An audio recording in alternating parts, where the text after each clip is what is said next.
the switch to Pure Talk today.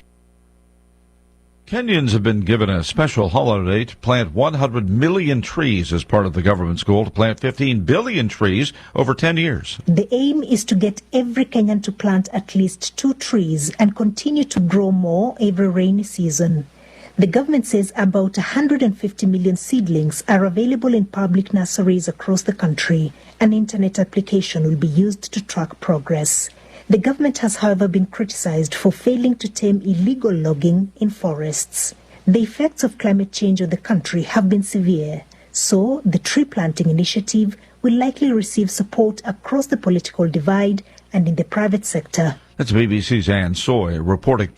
Republican presidential candidate Tim Scott is calling it quits. He's ending his 2024 bid for the White House, an announcement that surprised his donors and stunned his campaign staff.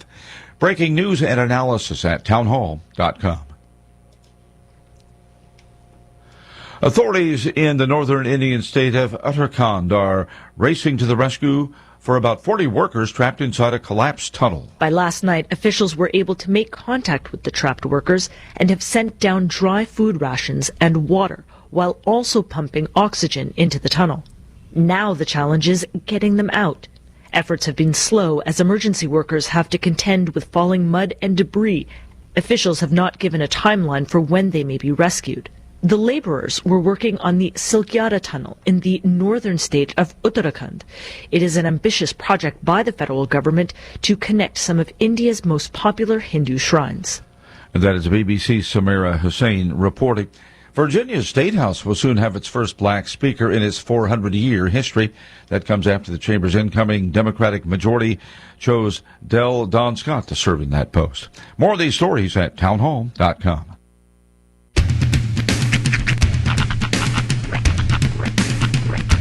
What in the wide world of sports is going on here?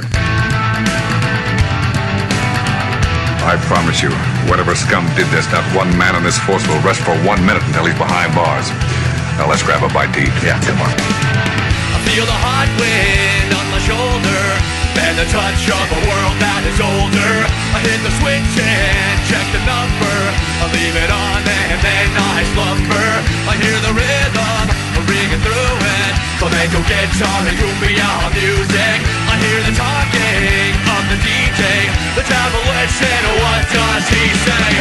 I'm on a Mexican radio. I'm on a Mexican radio. Broadcasting live from high atop the J.P. White Building in downtown Roswell, New Mexico. It's Mornings with Mike Winters on 106.5 Roswell's Talk FM. Is that what I sound like when I talk? Now, here's your host, Mike Winters. And good morning, one and all. Welcome to Mornings with Mike Winters. I am he. That would be me, Mike Winters. Happy Monday, everybody. Yes, sir. Welcome to it. I know it's not as exciting as welcome to Friday, but to have the Friday, we must first have the Monday. That's true. So, and on this Monday, we both mourn and we celebrate. That's true. We, of course, the Roswell Coyotes. Yes.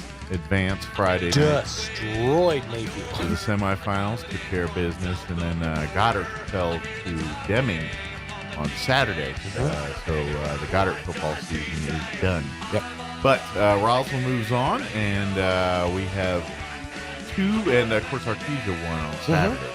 So Artesia Roswell still remain in the semifinals. They will not play each other yet. Not yet. No. Roswell will have to travel to Deming on Saturday. Yep. Take on the Wildcats. Winner will advance to the championship game. The Coyotes are at home, taking on the Piedra Vista. Taking on the Panthers. That game will also be the same time Saturday afternoon at 1 o'clock. That game will be in the Bulldog Bowl in Artesia. We will definitely have both games on the radio for you. 106. No, that game will be at the Wool Bowl in Roswell. What's that? You said the Bulldog Bowl in Artesia. The Roswell game is going to be in the Wool Bowl. No, the Roswell game will be in Deming. The Roswell game will be, okay, I'm sorry. The Artesia game will be I got it mixed up. Yeah, we'll be at the Bulldog Bowl. Right. I was right. I was very confused. In fairness, it's a Monday. You're confusing me. Yeah, I know. got Artesia's playing in the Artesia Bulldog Bowl. Saturday. You're right. Roswell's playing in Deming on Saturday. And according to what I've seen, I think we have video access for this weekend. Yeah, I'm not sure yet. It's up on in the that. air. I know we definitely have radio We coverage. will definitely have radio. On 106.5 for the Coyote game, 990 AM KSVP or 93.7 FM, the translator. And for sure, the the audio RTK. with the scoreboard at ksvptv.com. We will know probably by hopefully the end of today or tomorrow whether we can bring video to that one. Once we're getting to the semis. They get a little selfish. It's 50-50 on that one. I'm not sure. Put it this way.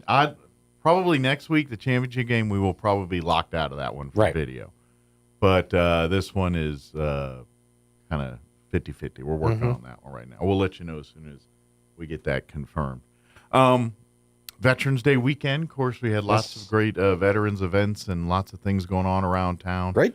Decent turnout for the parade, too, from what I saw. Yeah, you had a good turnout for the crowd, had a great parade, and weather cooperated. Wasn't as chilly as years past. It was actually quite nice. Don't get me wrong, you need a coat. Oh, yeah. You come out there coatless, about an hour later, you're freezing. But it wasn't like years past where everyone's like, dude, you're trying to do the speech through chattering teeth. Yeah, you don't have to worry about that. So it's hard to read a speech when you're shaking. But had a great turnout, and we had our 100-year-old Marine Corps veteran, Billy Joel. She was our grand marshal for the parade, and she was really cool to see and meet. And I think a lot of people really enjoyed getting a chance to meet her. So that was really cool, and that was probably that was definitely the highlight of the Saturday's Veterans. Was our grand marshal there. Of course, we had Vets Assemblies things going on all over the place. I also went to First United Methodist Church, Bob Power. They had their veterans free steak dinner for veterans there, and I'm going to say we had about 100 people there. Nice, good little crowd, awesome. And had some great entertainment from Mary Gonzalez, David Gonzalez's wife, and she had some students from the Roswell High Choir. Oh, cool. We had Miss Teen Volunteer do a cheerleader routine, had some other music. It was nice. Tom Blake did music, so it was nice. Free steak dinner, and food was good. They did a great job with that. So I was lucky enough to participate in that. So, it was a good weekend. Busy weekend then. Yesterday, watching a lot of disappointing football. So. just a very disappointing Sunday. That's understandable. Well, I'm not a Cowboys fan. Cowboys fans are like, what do you mean disappointing football? It's a pretty good weekend. We destroyed the Giants. Yes, you did. I am not one of your fans. Good for you. I'm cursing Seattle this morning. So we're playing in Washington. We're playing. Yeah, we stink, but man, we got a good quarterback. That's our. We're so used to being pummeled every year, and the ownership, and I think the fan base is a bit punch drunk, just a bit, and sure.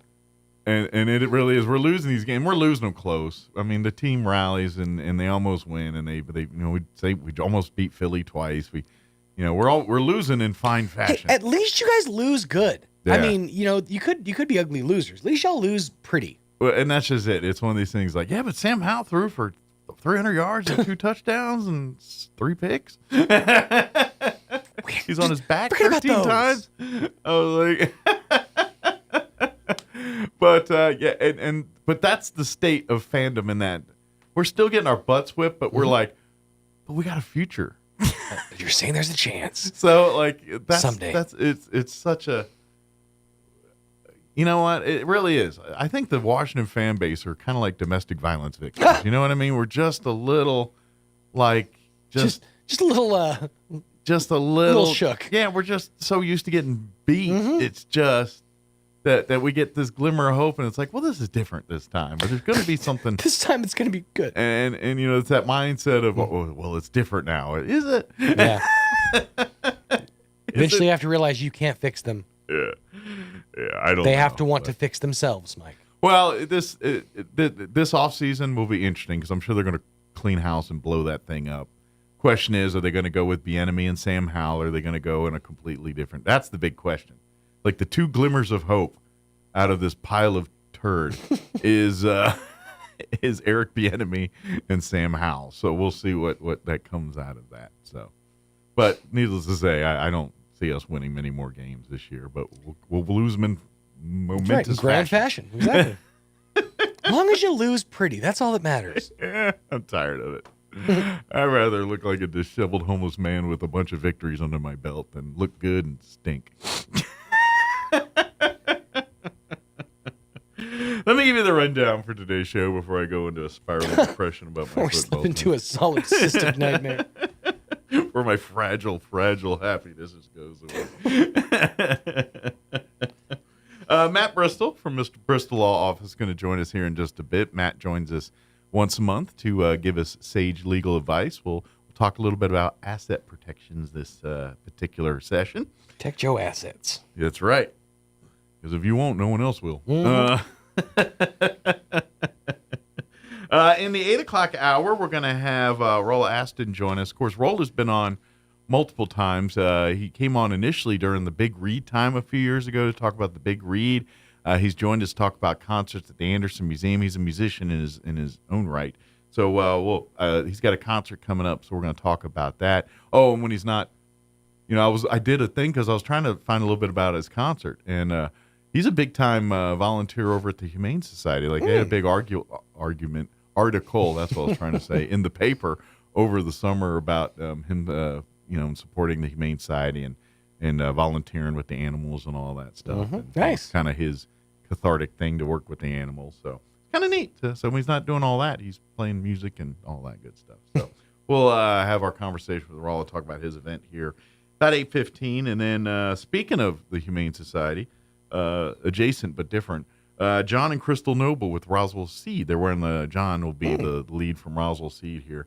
Give us an update what they've got going on, talking about what to do when it's cold out like this with your plants and grass, and what you should be doing and not doing and all that good stuff. So we'll get that update from John and Crystal around 9:15 this morning. Plus, we'll have all of your features that include the news of the local variety, national variety, sports, Wall Street business update, and whatever else we can come up with for today's show. Before we do any of that, let's take a gander at your weather. Kind of nice because it's a little fall, but still got warmer temps. It was thick this weekend. Yeah, Foggy, we had the fog, but it's supposed to be like 60 today. So, ooh, nice. Yeah, it's kind of that. I would say New Mexico fall. Kind of where it's chilly, but not real chilly, and do the New Mexico warm, thing. Dress in layers. Too warm. Yeah. It'll be cold in the morning. It'll be warmer in the afternoon. Plan accordingly. What leaves didn't blow off last week with the wind will kind of start changing and falling off here in a little bit. So it is 7:15. Let's go ahead and get you up to date on that weather. I'm meteorologist Steve Hamilton with your Pecos Valley weather. A few showers possible today. We have a low-pressure system over western Texas, and that may bring us a shower or two. Pretty cool. Our afternoon high staying in the mid-50s to low 60s. Overnight, clouds hanging around, our low in the mid-40s, and then we're back into a sunny weather pattern on Tuesday. Afternoon highs in the mid-60s, sunny on Wednesday, and we're back up to about 70. I'm meteorologist Steve Hamilton, and that's your latest forecast. Thank you, Steve. Currently 47 degrees. Says it's foggy out there. I didn't run into too much fog coming out there. It might be a little bit. I guess if you're in the lower parts out in the county, you probably might be dealing with some fog, but not so much downtown. Humidity is at 86%. Winds currently out of the north at 6 miles per hour. If you do see some fog, seeing more of that here till about 8 o'clock this morning. Partly cloudy for today. Expect a high of 61 degrees. Winds will be out of the north, 5 to 10 miles per hour, shifting to the south later this afternoon. Tonight could see some patchy fog after 2 in the morning, but mostly cloudy for the most part. Overnight low of 45, so relatively warm overnight. South winds at around 5 to 10 miles per hour. Expect to wake up to some patchy fog before 9 a.m. tomorrow morning, otherwise partly cloudy. 66 for a high tomorrow with south winds 5 to 10 miles per hour.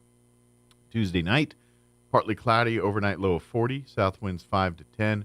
Wednesday, sunny in the 70s, 71 the expected high there with west winds at around 5 miles per hour. Thursday, partly cloudy, 74 for a high there. And for you Friday, partly cloudy, 73 for a high. Looks like we'll be floating around 70 with a slight chance of rain on Saturday. and sunny with highs around 70 on Sunday too. So we shall see. Looks like warming up pretty nice for later in the week. Overall, pretty pleasant week.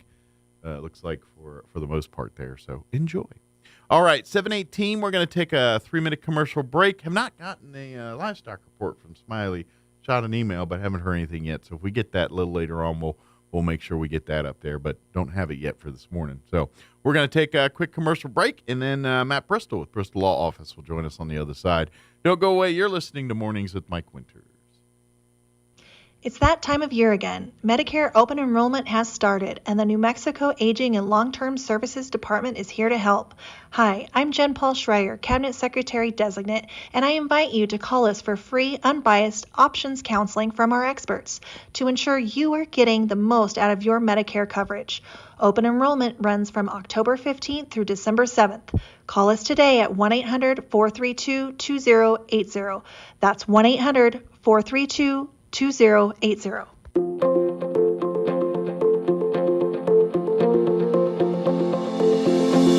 There are 3 key phrases that need to be spoken on a regular basis in a healthy marriage. Hi, this is Pastor Troy and Julie Smotherman for The Joy of Marriage. You know, for over 20 years, Julie and I have been sharing these 3 key phrases, and here they are.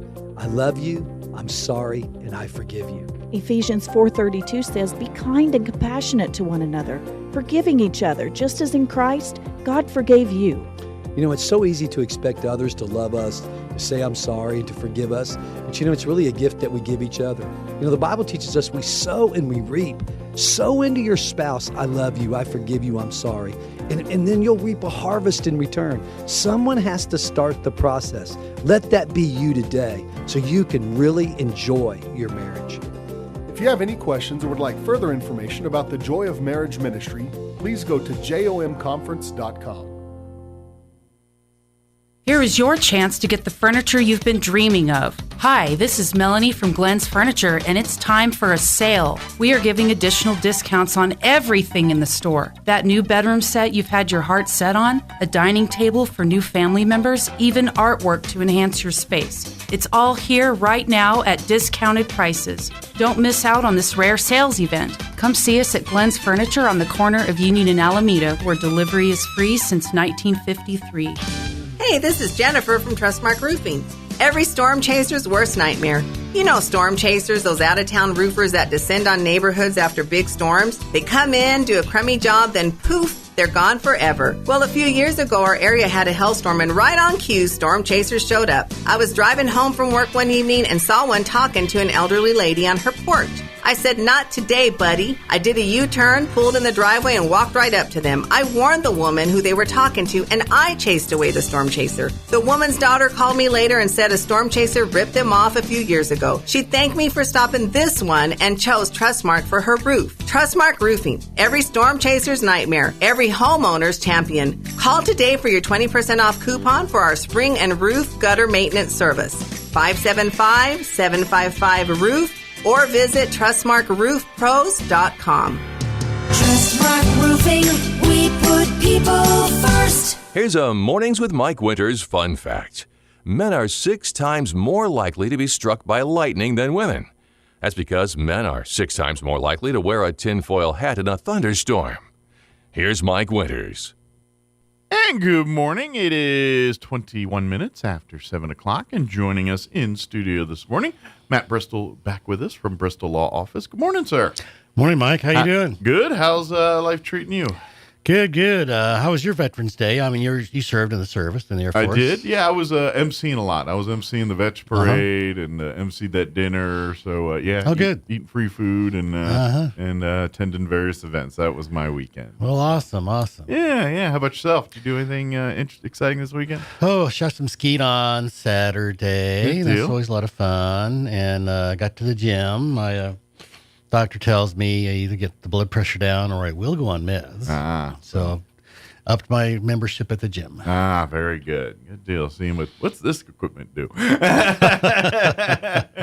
Just don't be that guy on TikTok where they're trying to do the one thing and it's all cattywampus. Yeah. You'll end up famous on the internet if you don't. Hopefully not.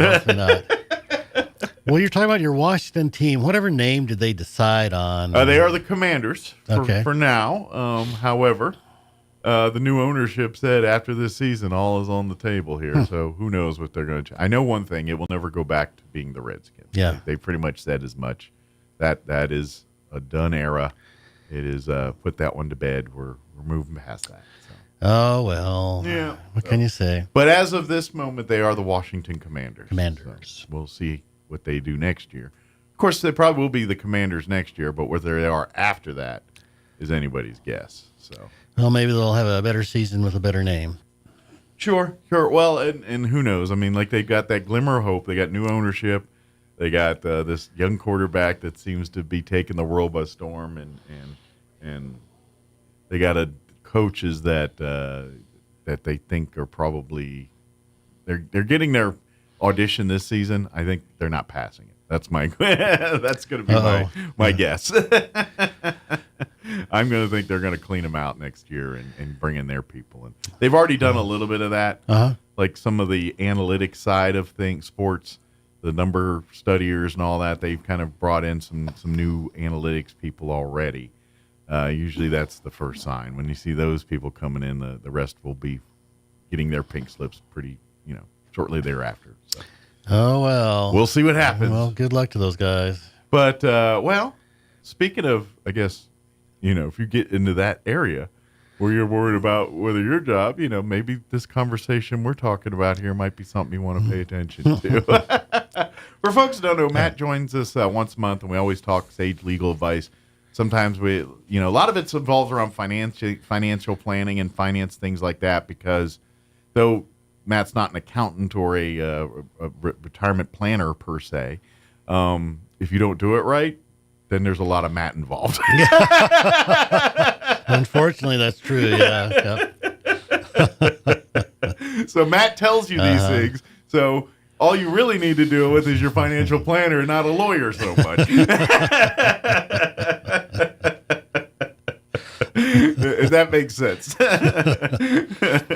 So that being said, but every month we talk. Sometimes it's about family law and making sure you have wills and things like that. Yeah. And what you're able to do and what you're not able to do. But, to this month or this month's conversation, we're going to, there has been some changes on what you can and can't do when it comes to, asset protection and things like that. Obviously, you want certain things to be protected. So, you do have the nest egg, or you can't, if someone comes after your assets, that these are the things you can't touch if you go into bankruptcy or things do go south in your financial situation here. This is the kind of stuff that are going to help you land on your feet when you do, if you do have to kind of start over a little bit on some of this. Well, we all work hard for our money, and we work hard for our stuff. We want to keep our stuff, and we don't want to lose our stuff. Absolutely, yeah. You want things that what monies can the government tap into tax and what they can't, things like that, and that's where that asset protection. This is where, if you don't know what you're doing, you might end up with a knock from the IRS and and audits and all the things that everyone dreads. But if listening to, I'm going to tell you, listening to this next conversation might avoid some of that here. That's just what happens. Well, every once in a while, the legislature actually does something good, and our legislature doesn't want our citizens driven below the poverty line. That's their job. Yeah, that's right. They're the ones that want to tax us to the poverty line, right? You guys, we don't want you driven down by that. Our job to drive it down to poverty level. But, sorry, joke. But if you think about the old cowboy days, and the cowboy would go into town and go in the saloon and he'd start drinking and he'd start playing poker, and pretty soon he's lost the family homestead. And the wife and the kids are on the street with nothing but the clothes on their back. So our legislature decided that was a bad idea. And so we've always had a list of state law has certain assets you're allowed to keep that creditors can't take from you. Right. Well, boy, it needed updating for a long time, and they finally updated like they can't touch your horse. What? Yeah, pretty much, yeah. Yeah. So, for example, the homestead protection had been $60,000 per person. So we're talking about $60,000 with a net value or equity. And so this last session, they bumped it up to $150,000 per person. Yeah, I'm sure back when that number came out, Cokes were a nickel or something. Yeah, Cokes were a nickel and burgers were 25 cents. Exactly, yeah. Nowadays. So they've needed to overhaul that for a long So 60 grand time. was probably, that's plenty, you know. But now you can't even get you can't even get a really a bad house for 60 grand. And, you know, it's a fixer-upper at best. Yes, exactly. Yeah. And now there's every 2 years, there's a built-in escalation for the consumer price index, I think. So that's nice. Yeah. That's going to increase automatically. So it's $150,000 per person. And then, interestingly, it says $300,000 if the spouse of the person claiming the exemption died within 2 years prior to the date of the claiming of the homestead exemption. Okay. So if your spouse has died within the last 2 years, you can claim your spouse's extra $150,000. And so I was thinking, well, under what circumstances would that occur? And so I'm thinking probably in a bankruptcy situation, you know. They died during bankruptcy? Well, most households are two-income households, and most households depend on that second income to pay bills. Because people don't like to work for fun. They need it because they need money. They need the money. So they need that second paycheck to make the second car payment or the four-wheeler or the boat. Keep them in the lifestyle they're accustomed to. Credit card or whatever. Yeah. And so if you lose a spouse, you just lost that income. And so it may be that with the surviving spouse files bankruptcy within 2 years after that loss, but they still get to claim that homestead exemption. They get that protection under their spouse as long as it was within the 2 years. Within the 2 years, yeah. Gotcha. Okay. So I bring that up because under the bankruptcy code, states can choose either the bankruptcy list of assets that you can keep in a bankruptcy or the state law list of assets you get to keep. Okay. And so that's why I'm thinking this is probably a bankruptcy situation. Sure, makes sense.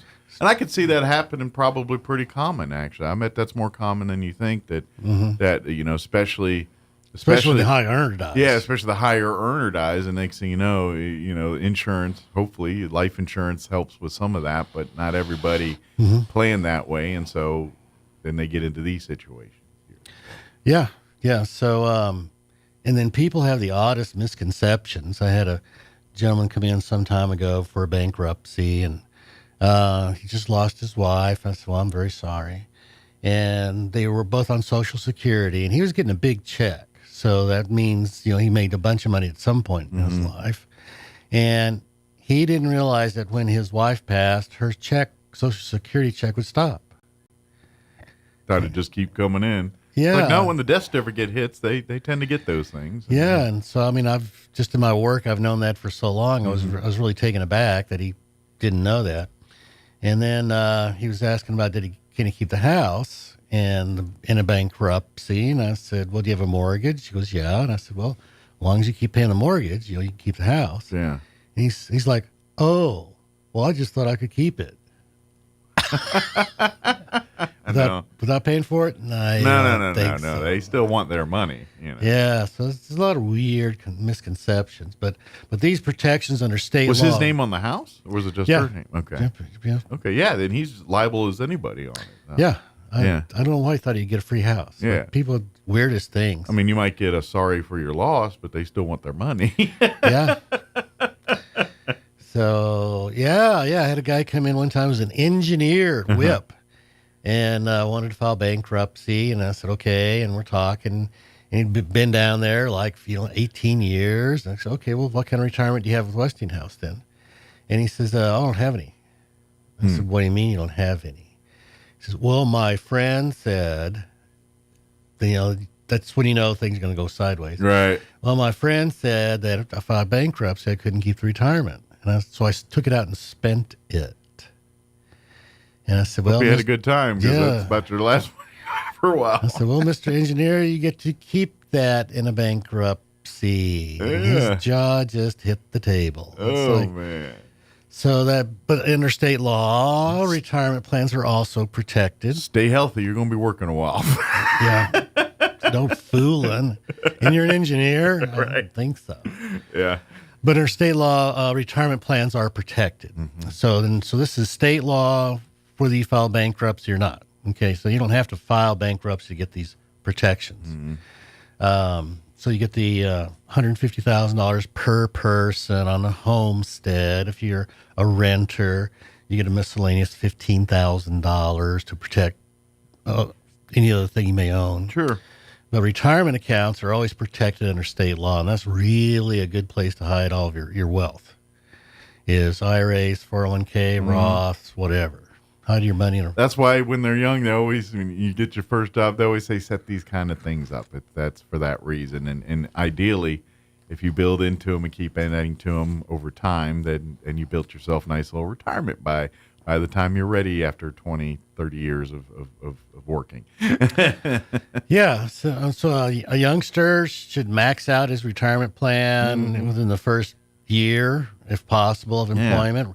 Within the first 3 or 4 years of employment, if possible. And it's going to be a bite. Yeah, it's going to hurt. But after 5, 6 years, you won't even notice it. Exactly. Yeah, it'll kind of keep going in there. And yeah, when the paychecks aren't as big at the beginning, yeah, you're going to be like, all right, I guess we're going to be eating ramen at home instead of McDonald's tonight. So, but later on, yeah, like you said, you won't even notice. It'll go in, and then by that time that you're ready to retire, you're going to have that sitting waiting for you, and then you're deciding where you're going to next, not what you're doing next or whatever.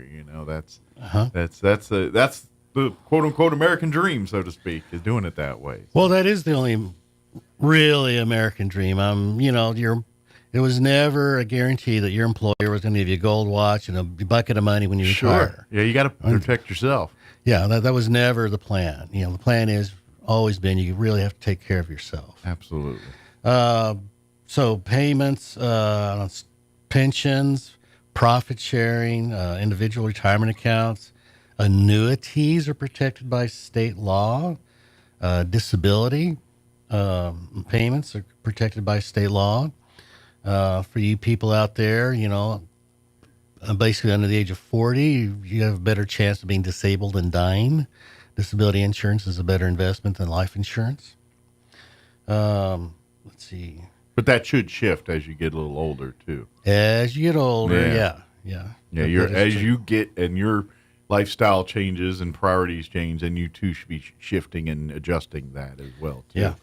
If you go back and listen to any of our financial planning segments when we talk about that when you're young, and as your family grows, as your assets grow, you've got to keep on the legal and financial planning side, making sure that matches that and keeps it up. So, insurance isn't a good thing, but if you got so little insurance it doesn't cover the assets you have, then what's good is it? Or vice versa. Why are you paying so much for insurance when, you've got millions of dollars in insurance, but only 100,000 in assets? What is that about? Yeah.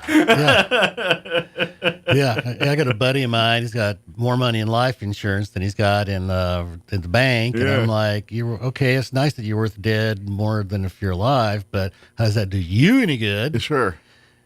I'd rather have the money. I understand. You're like, I don't want to make sure my family, if I go, my family wants nothing. That's great, but you can go overkill that a little bit too. You can. Life insurance proceeds are protected under state law, by the way. So they're also not income taxable. Yeah, I get that question a lot. Which is why it's another good reason to be doing that stuff, to plan for your future, in the event. Because if you haven't learned this lesson to you, we're all going to die someday. It's death and taxes. You hear it. It's a guarantee. And you have to be prepared for that. And if you are, it makes your life and your family's life so much easier, because these moments happen and they're tough enough to deal with. They're just tough times in life that we all have to deal with. It is so much easier to deal with those things when you can really focus on the emotional side, the grieving, and getting people not worried about, oh dang, what am I going to do next? Where am I going to live? Where am I going to get income? You don't want that on top of the fact that, you're already dealing with the loss and dealing with some of the tragedy that all families deal with at some point in some time. So again, the ounce of prevention and the pain, just a little bit of prep work, a little bit of conversation with a guy like Matt, financial planners, people like that, putting doing that little bit. I know it's not sexy. I know it's not fun. It's not, something, but that's the best thing as a young person you can do to ensure that whatever direction your life takes you, you've got your protections there to do it, and that's how it works here. Well, at any age, I mean, I've had older couples that have come in and we're doing estate planning documents, and so they're on Social Security, and which just everybody is when they get to that age. But for so many people, unfortunately, that's their only retirement income, and so we'll talk about the estate planning stuff, and I'll ask a few questions, and I'm thinking, okay, so you got a mortgage payment, and you do realize that when one of you passes, the smaller of the two checks goes away. Have you budgeted for that? Just like you're saying of a young couple, if especially the higher earner spouse passes, have they done their budget? Is the surviving spouse going to be able to survive? Sure. Whether it's an older spouse or younger spouse, are they going to be able to survive on whatever income is left over? Absolutely. Now, if you're younger, it's easier to afford that life insurance. When you're older, life insurance isn't always affordable. Sure. And obviously, as life changes, those things adjust. When you're starting your family and growing your family and your kids are still kids, then, your protections and things are a certain way. But as your kids, grow wings and fly out the nest and go on, your assets are going to change there again, too. Or sure, you want to leave them something for after you're gone, but you're not in the event of, well, I'm the breadwinner. It shifts. Policy shifts. Now it's like, what legacy am I leaving? Not how am I leaving them something to live the rest of their lives? That's where your priorities shift and all that. And I've had older clients who have adult children, say the adult children in their 40s and 50s. And, well, I want to leave my kids something, but, they really don't have, the parent doesn't have all that much. Sure. And so I'll ask them, well, do you got life insurance? Oh, I got life insurance. Great. Have the kid pay for it. That way the kid gets his inheritance. Exactly. It's a great idea. And you, the adult, don't have to be shelling out that money every month. Absolutely. And when they pass, then they're going to get a nice change. And it's a guaranteed inheritance. It's a guaranteed inheritance. At some point. And I feel like if you got the stubs paying for it, it's going to be hard to argue who's getting the benefits there. Yeah. Up it all you want. I don't care. Exactly. Sure. I mean, you're paying it. You're going to, of course, if you kill me, then there's going to be a paper trail. But, There you go.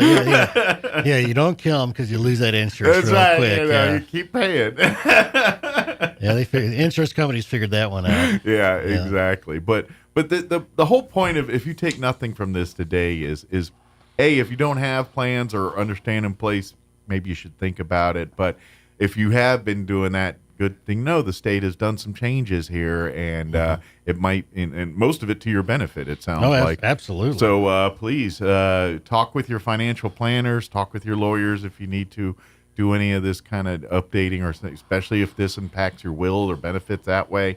Take a look at that kind of stuff. And, we're also, and Matt will probably talk about this here in a month or two, because we kind of usually do, but we're getting at that holiday time of year.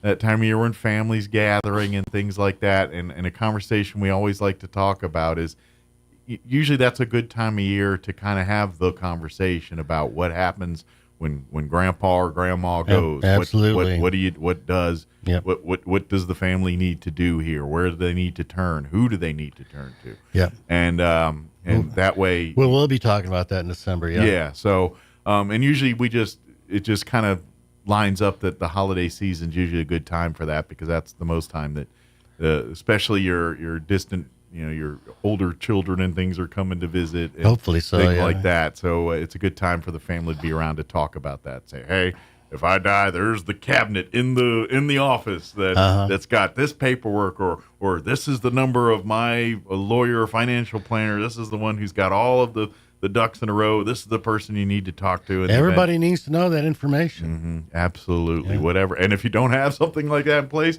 maybe it's a good reminder. All right, maybe we should get our ducks in a row here and start getting our wills together. And you know, because unfortunately, we don't know the time of our death, and it could be tomorrow or it could be 10 minutes from now. We don't know. And you gotta have, you know, a plan in place, especially if you want to make sure that the people you love don't want for naught or need after you're gone. So, yep. Unfortunately, too many people fail to plan, and that's a bad thing. Yeah. But it's something we all need to plan for, unfortunately. Absolutely. Well, death and taxes. You hear there's the go. guarantee. There, we started the conversation talking about that, and it is what it is. But when you plan a little bit, it does make that transition a little bit easier, a little bit, you know, then you can really focus on the family and focus on the memories and focus on exactly the human side of these life moments instead of, where am I going to do to eat next week, or what am I going to do to sleep next week, or eat or live or whatever. Yeah. And I know most of us are like it. We don't want to be a burden on our family. Most people are like that. They're like, you know, they're going to sacrifice themselves because they're like, no, I'm not going to let my family do that for me. So avoid all of that altogether. Get the financial planning lined up, and that way you can live these moments and focus on the parts you need to focus on. You want to make things as easy as possible on those left behind. Sure. Yeah. It does. It makes it so much better. And to be honest, especially when you always see the movies with the bickering families over assets and things. I mean, shoot, Hollywood has got a whole genre of movie categories devoted to this kind of thing. Well, yeah, and there's a reason why. It's because that really it happens more often than you think. It does. So please, dude. That's why Matt comes on every month and says, please put me out of business and help me so I don't have to, because, you know, Matt makes a good living, you know, fixing people's problems that don't do these kinds of things.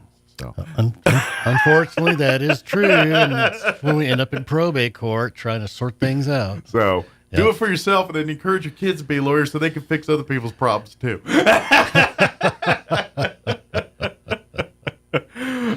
We do have time for some fact or fiction if you do have. We got a little time here. Or do we have more stuff we need to talk about, or do we kind of cover it all? How much time do we have? Oh, we got about 5-10 minutes. Oh, okay. Yeah. A little bit more to cover on exemption stuff, and then we'll go into the make sure I've got my watch on. So one concern everybody has is, well, you know, if I get sued by creditors, could be a credit card, maybe it's a car wreck, whatever. You know, if I get sued and they find me, you know, liable, does that be they're going to back a van up to my front door and take all my stuff? Right. And so the answer is usually probably not. So, for example, household goods and furnishings, how much of that do you get to keep away from creditors? And the answer is $75,000. And well, the next question is, how do you value that?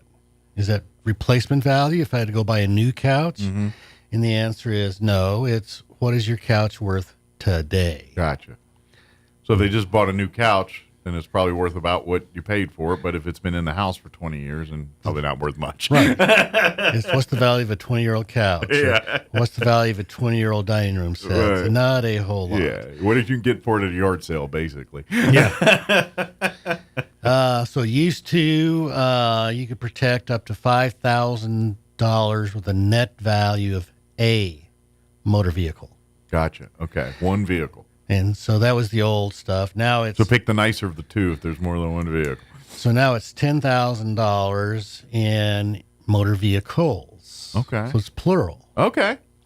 So again, that's net value. But it's $10,000, so it's, you know, it's 10, unless it's not 5. Unless it's a, you know, $10,000 is, you know, not a lot of cars. Most cars are worth $10,000 or more nowadays. Well, if your car's, you know, within 5 years old, it's probably still upside down if you financed it. Exactly. So yeah. But remember, these protections are per person. So if there's a married couple, you double it. It doubles it. Makes sense. Yeah. I always forget that part. It's like, yeah, it is a double for most couples. Yeah.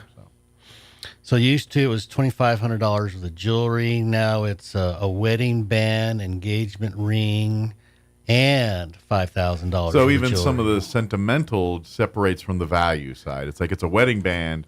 It doesn't count towards the value of the assets because it's sentimental, and it could be worth $100. It could be worth $100,000.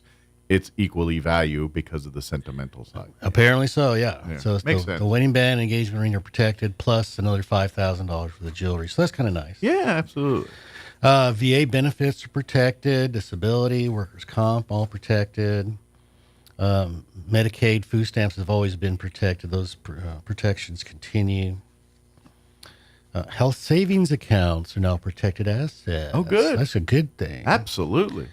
The educational accounts, 529 plans are protected, so that's a good thing. Good deal. Good deal. And then you get $15,000 miscellaneous. Okay, so they've made it a little bit better too. It's a little bit more realistic as far as terms of modern numbers and things and stuff like that. Because we see a lot of people, they might have a 4-wheeler, they might have a boat, or got some money in the bank, and so that $15,000 extra miscellaneous could be cash. Living's just a lot higher than it was last time. Oh my gosh! They tweaked these numbers. Oh my! So it's definitely overdue. Probably. It really is. Yeah.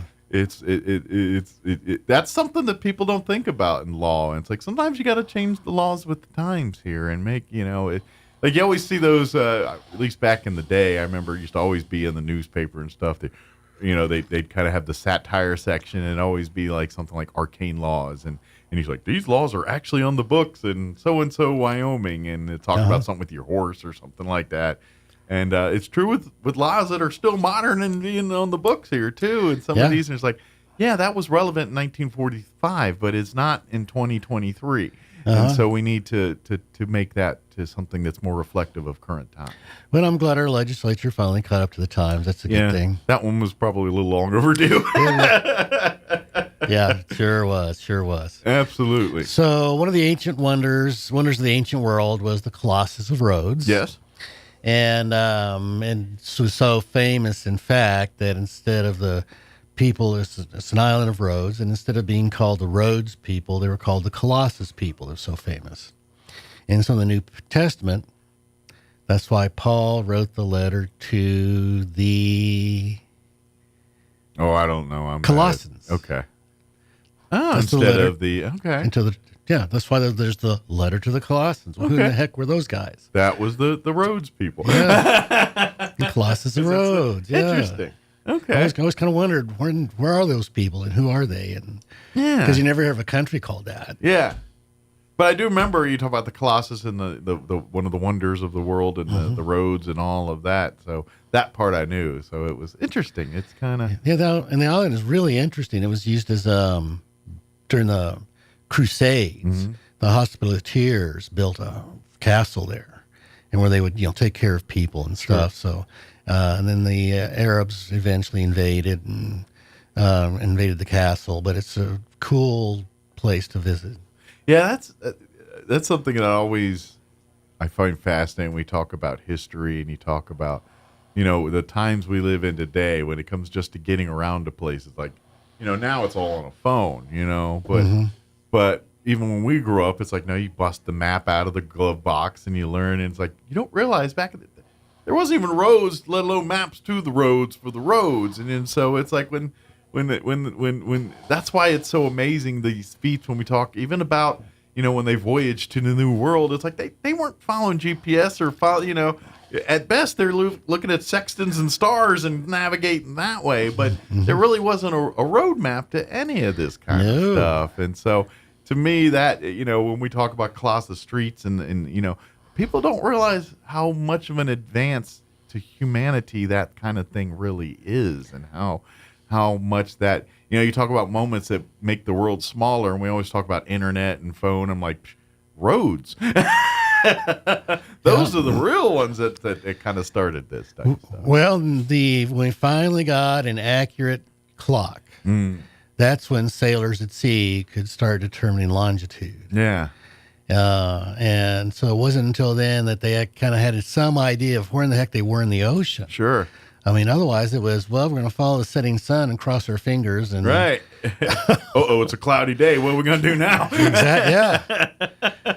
Yeah. Guess we'll just keep going this way until, unless you don't realize it, the wind may be blowing you, and that's just it. Yeah. And that's why that's why you hear things like with Columbus, when he thought he was looking for the way to India and ended up, in America, basically. It's like, because they didn't.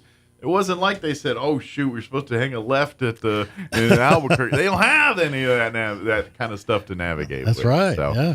And so you don't realize things like roads and navigational equipment, how that really is the first tools bringing us together as common as a collective group of people. Well, and unfortunately, and kids today aren't learning that stuff because they don't use physical maps anymore. Shoot, I mean. Well, and to be honest, I barely learned it in school anyway. If it wasn't for Scouts, I probably wouldn't have had the map training and things that I did. Yeah, so. That's where I got it. Yeah, exactly. So, by the way, plug for Scouts. It's a great organization.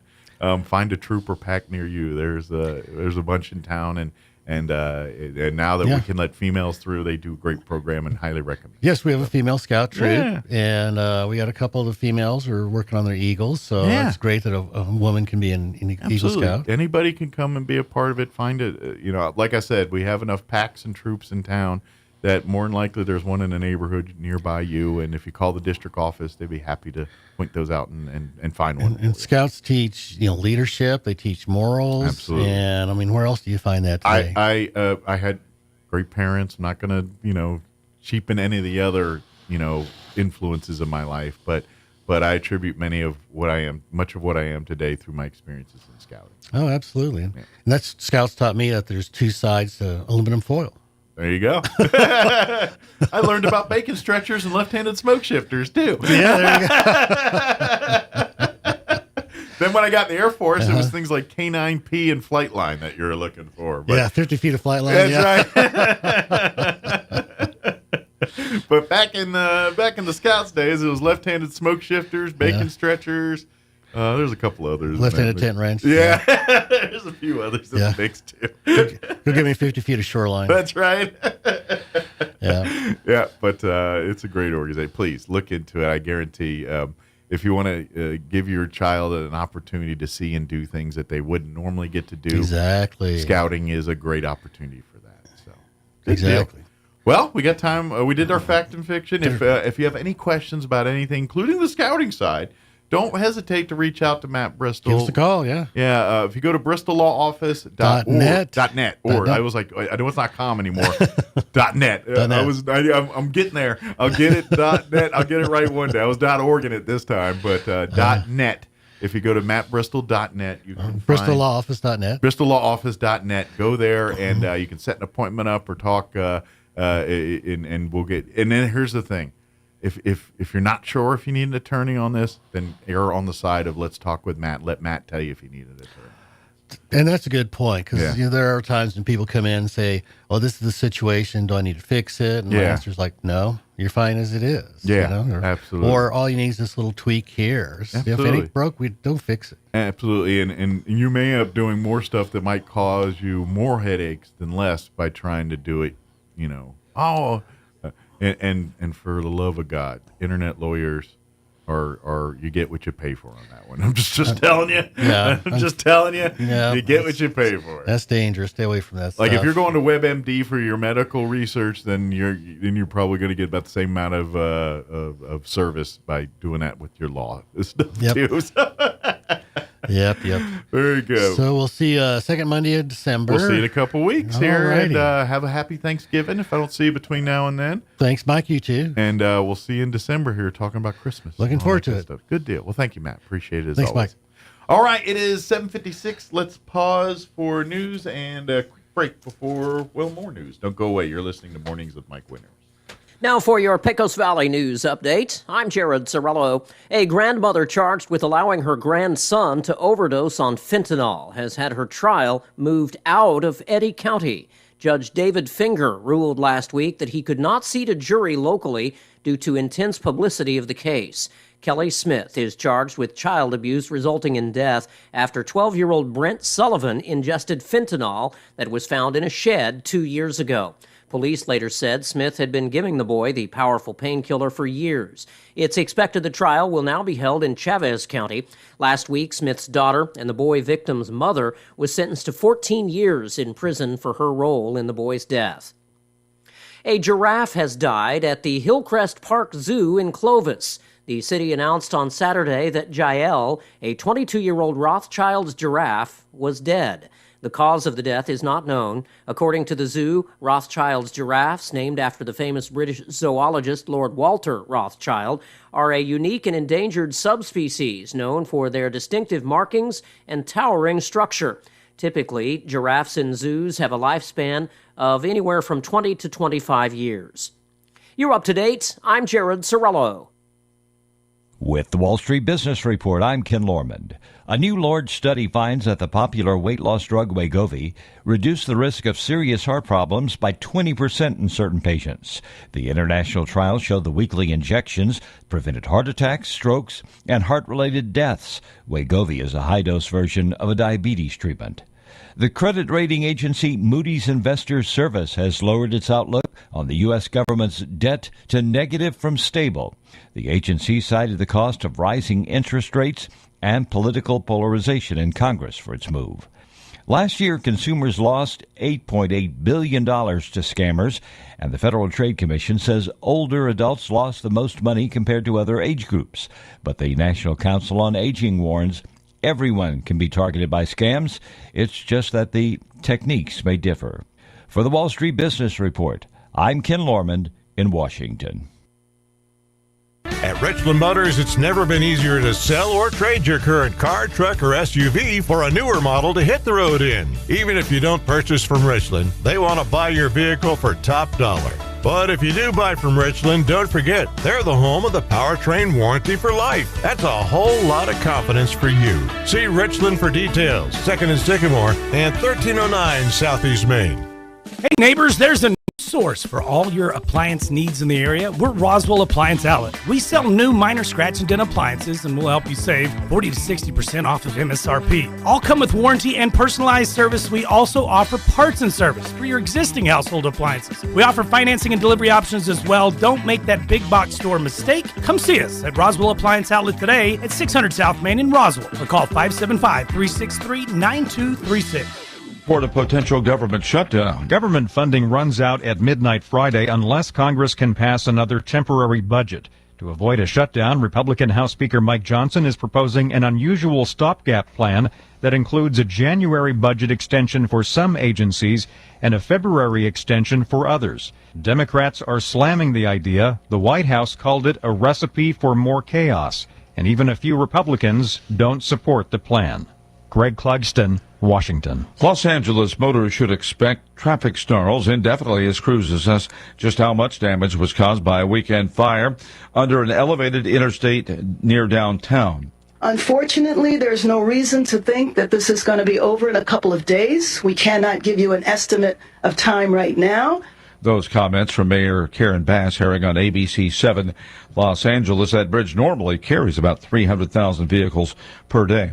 Donald Trump's defense team is slated to start questioning witnesses today in the civil fraud trial in New York against the Trump organization. We get more from correspondent Julie Walker. Lawyers for the state attorney general who filed the lawsuit accusing Donald Trump of grossly inflating his wealth to secure loans and insurance rested their case last week. Trump's lawyer Alina Habba on Fox News Sunday Morning Futures says her client did nothing wrong and they'll ask for a mistrial, but the judge hasn't ruled in their favor in the past. This judge has to be the one that decides, is he going to recuse himself?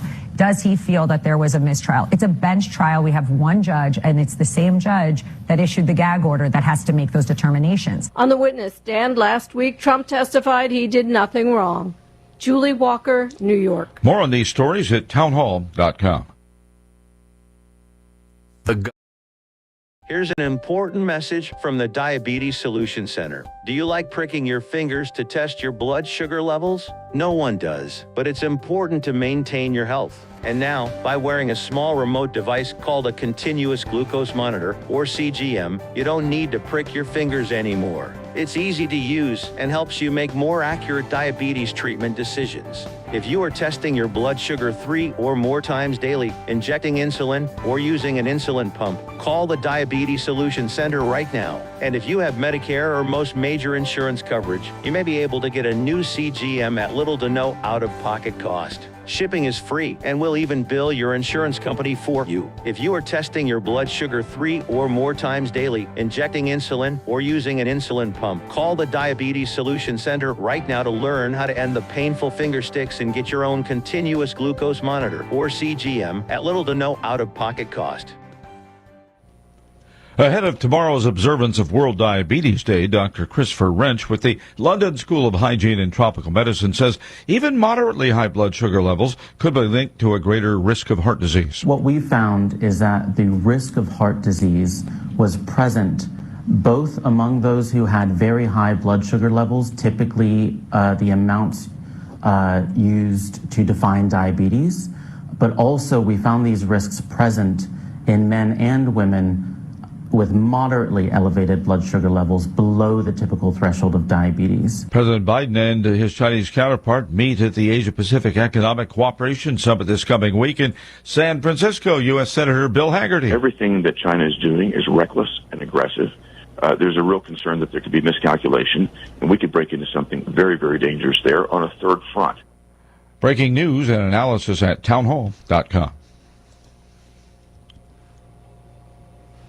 The Federal Trade Commission says last year consumers lost $8.8 billion to scamists. And older adults lost the most money compared to other age groups, according to AARP. Two of the most common are the grandparent and romance scams.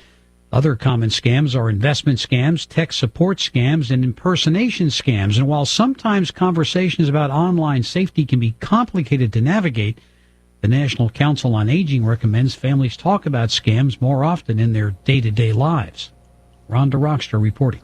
International students attended U.S. universities in surging numbers last year.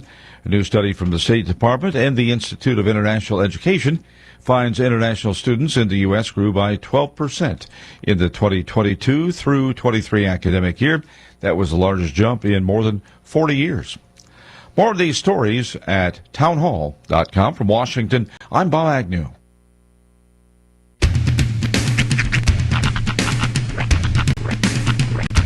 What in the wide world of sports is going on here? I promise you, whatever scum did this, not one man on this force will rest for 1 minute until he's behind bars.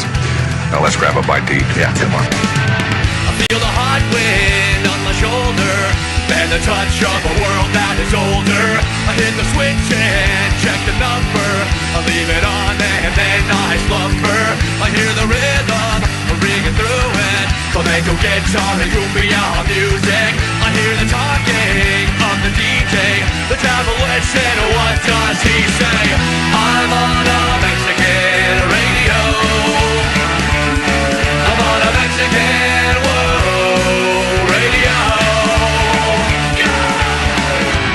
Broadcasting live from high atop the J.P. White Building in downtown Roswell, New Mexico. It's Mornings with Mike Winters on 106.5 Roswell's Talk FM. Is that what I sound like when I talk? Now, here's your host, Mike Winters.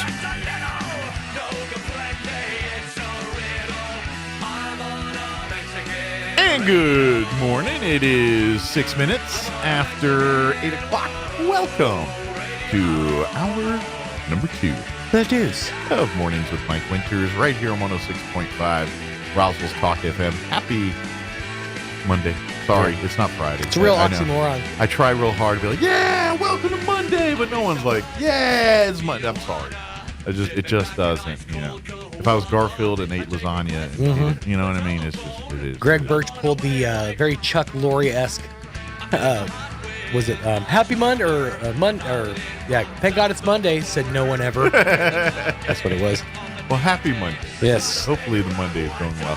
If you need positivity for your Monday to get going, The weather's nice. Yeah. Like we're going to be in the 60s and 70s by later this week. It has a little fog. It was soupy this weekend. It was, I mean, we took a drive out to, which I've never been to Blair's Trading Post. It's way out there. It's a fun drive for those who haven't been out there. But out in that thick fog, it was like, the only thing I can think of is it was similar to like playing Silent Hill or like one of those old school PlayStation video games where the background hasn't fully rendered, so they just put it in fog. See, I'm of an age where I grew up and I think fog, I think Scooby-Doo. Like anytime it's foggy, I'm like... You're listening for the theremin music? I'm waiting for a dog and Shaggy and some older guy that's in a creepy ghost mask that they will spot by the end of the half-hour episode here. But there's always fog. It's never sunny on the beach when these things happen in Scooby-Doo. If you ever played like Grand Theft Auto, like the early Grand Theft Auto, like 3 or like Vice City, you'll notice that like the city, you could see like 1 or 2 buildings, but that's it. And that's because there was not enough active memory on the old school PlayStation to render the entire background. So they would just bury it in fog. In fact, you could remove the fog with like a cheat, and all you just see is just like space. It's just a building coming out of nothing. I remember those days. The truck have started to move. There's a certain generation of people that know exactly what I'm talking about right there. Others have no idea. Think of Solid Snake. You know that? Remember that? It was an old school game back when I was a kid. It was made in Japan, and someone forgot to grammar check the English on some of the stuff in the game. The truck have started to move. I can't remember what the game is, and I'm sure Roy would know. But there was a famous one on the internet a while back, which it just showed an alien, and it said, "All your base are belong to us." Yeah, it's kind of hard to feel intimidated when they can't even speak properly. But anyway, well, it's the pure joy, I would say, almost more than the products itself, of going onto Temu and buying things, is getting the instruction manual, because that's a journey to a world you've never been to. Some of them are written in first person, where it's like I take the plug and plug it. What are you doing with my stuff? Those are always the best. It's like they've been translated and then translated back to English from Japanese to translate it back. It was a whole mess. You're like, I don't even know what's this button do. But all I can think of too is the new Vacation movie. Like they do it in that movie where they get the car from North Korea. Oh yeah, and the car. All the just buttons. starts yelling at him in various languages. It's pretty good. But anyway. Happy Monday. That was the whole point of that one. Happy Monday, everybody. Hope your day's going well. We do have a full hour for you for this hour of the show. We'll get you up to date with the weather here in just a bit. Like I said, it's actually pretty nice this week for fall in New Mexico. It's going to be 60s and 70s later in the week, and really no complaints. Should be a pretty nice week here for southeast New Mexico. So we'll get you up to date with the weather in just a bit.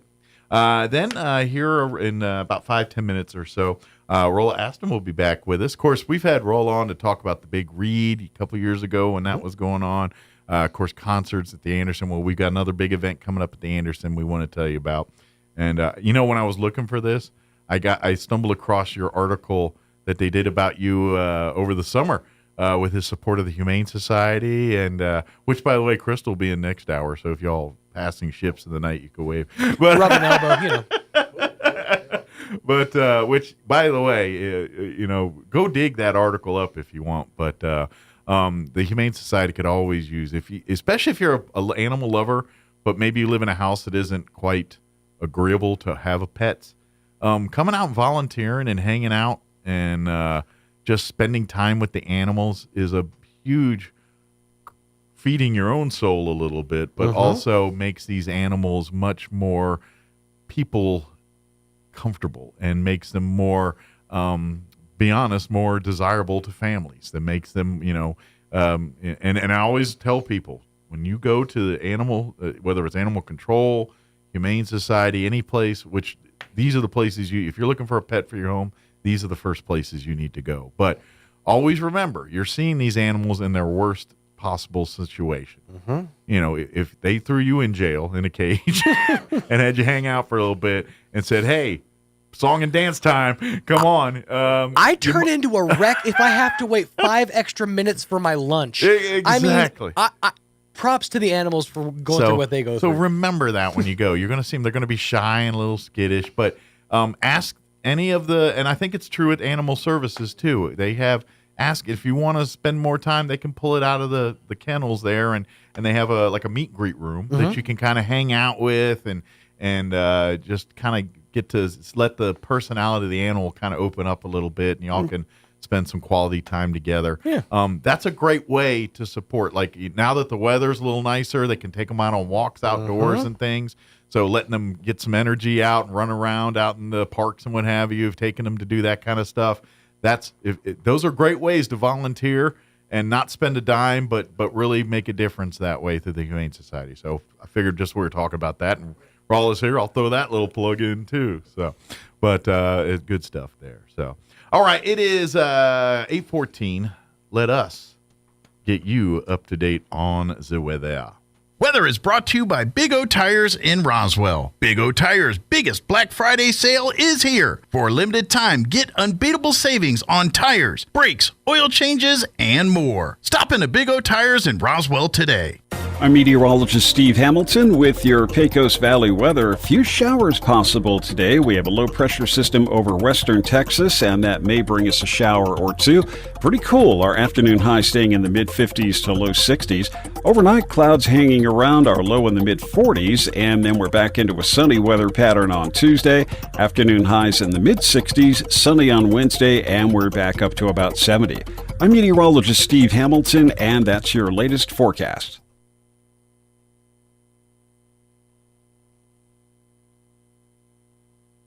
Thank you, Steve. Currently, you can scroll up high enough. 47 here in Roswell. Humidity is at 83%. Winds currently out of the north at 8 miles per hour.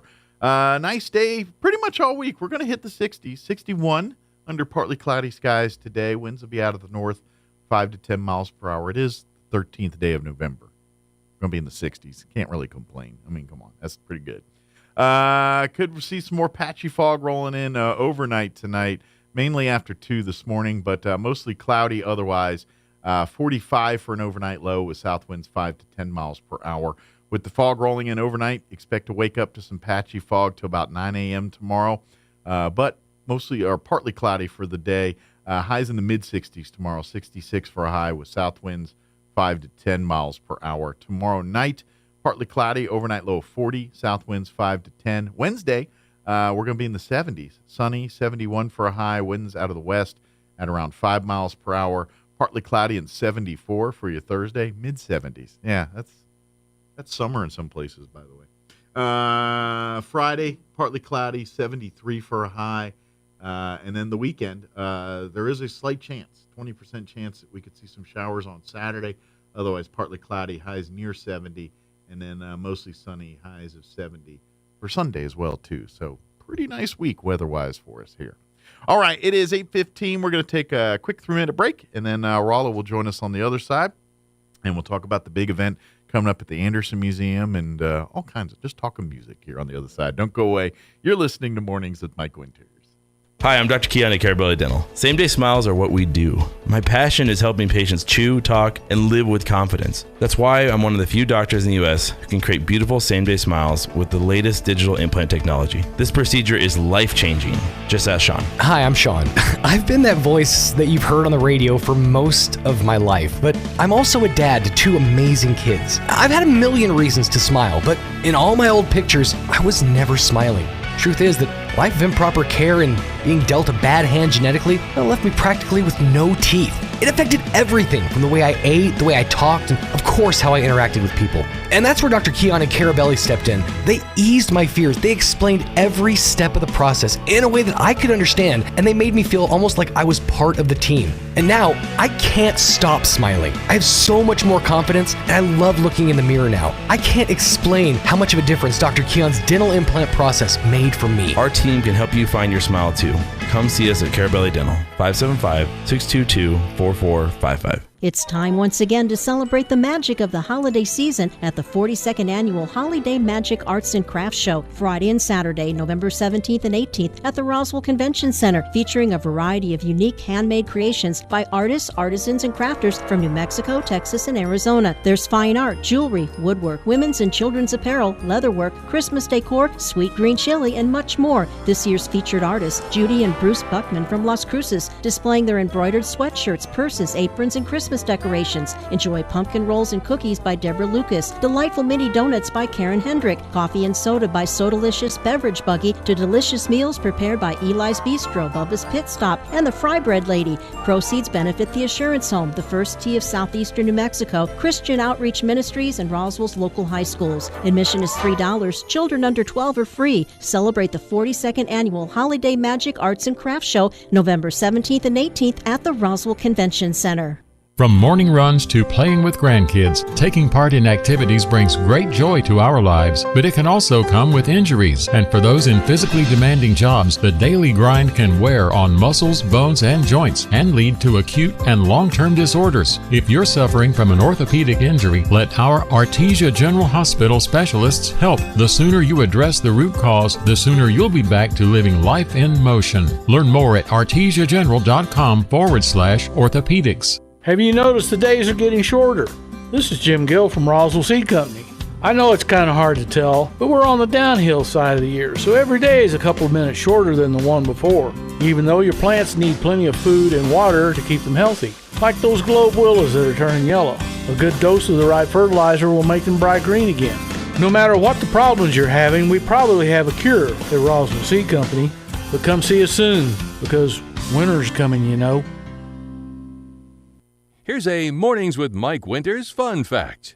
A group of 12 or more cows is called a flink. If you have only 11 cows, that's called a lot of cow pies. Here's Mike Winters. And good morning. It is closing in on 20 minutes after 8 o'clock, and now officially joining us in studio this morning, Rolla Aston back with us. Of course, you may have heard Rolla and I discuss, like you said, over the years, the Big Read, which was a great reading event it was of great success.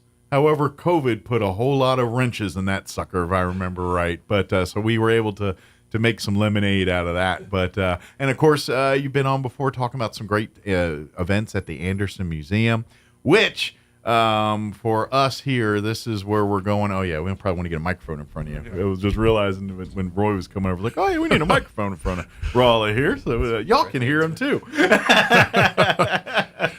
But first off, good morning, Rolla. Thanks for spending time with us here this morning. Here. Well, thanks a lot, Mike. Always an honor to be on with you, and you guys do a wonderful job of covering so many issues related to right here in our hometown of Roswell. Some days we're better at it than others. Always happy to be with you. Well, thank you so much. And of course, and if with Rolla back here, this gives us another opportunity to get the community to come out and see some of the beautiful assets and things that we have here in Roswell in southeast New Mexico. And we've got another great concert event that's going to be happening at the Anderson Museum here on November 18th. And this is what I love about these events at the Anderson. It's like the location is almost as cool as the event that you have. And what I mean by that is like you go, like the auditorium at the New Mexico Military, it's a beautiful facility. Love it there, but it's an auditorium. It's meant for one thing, to gather people and to do performances and things.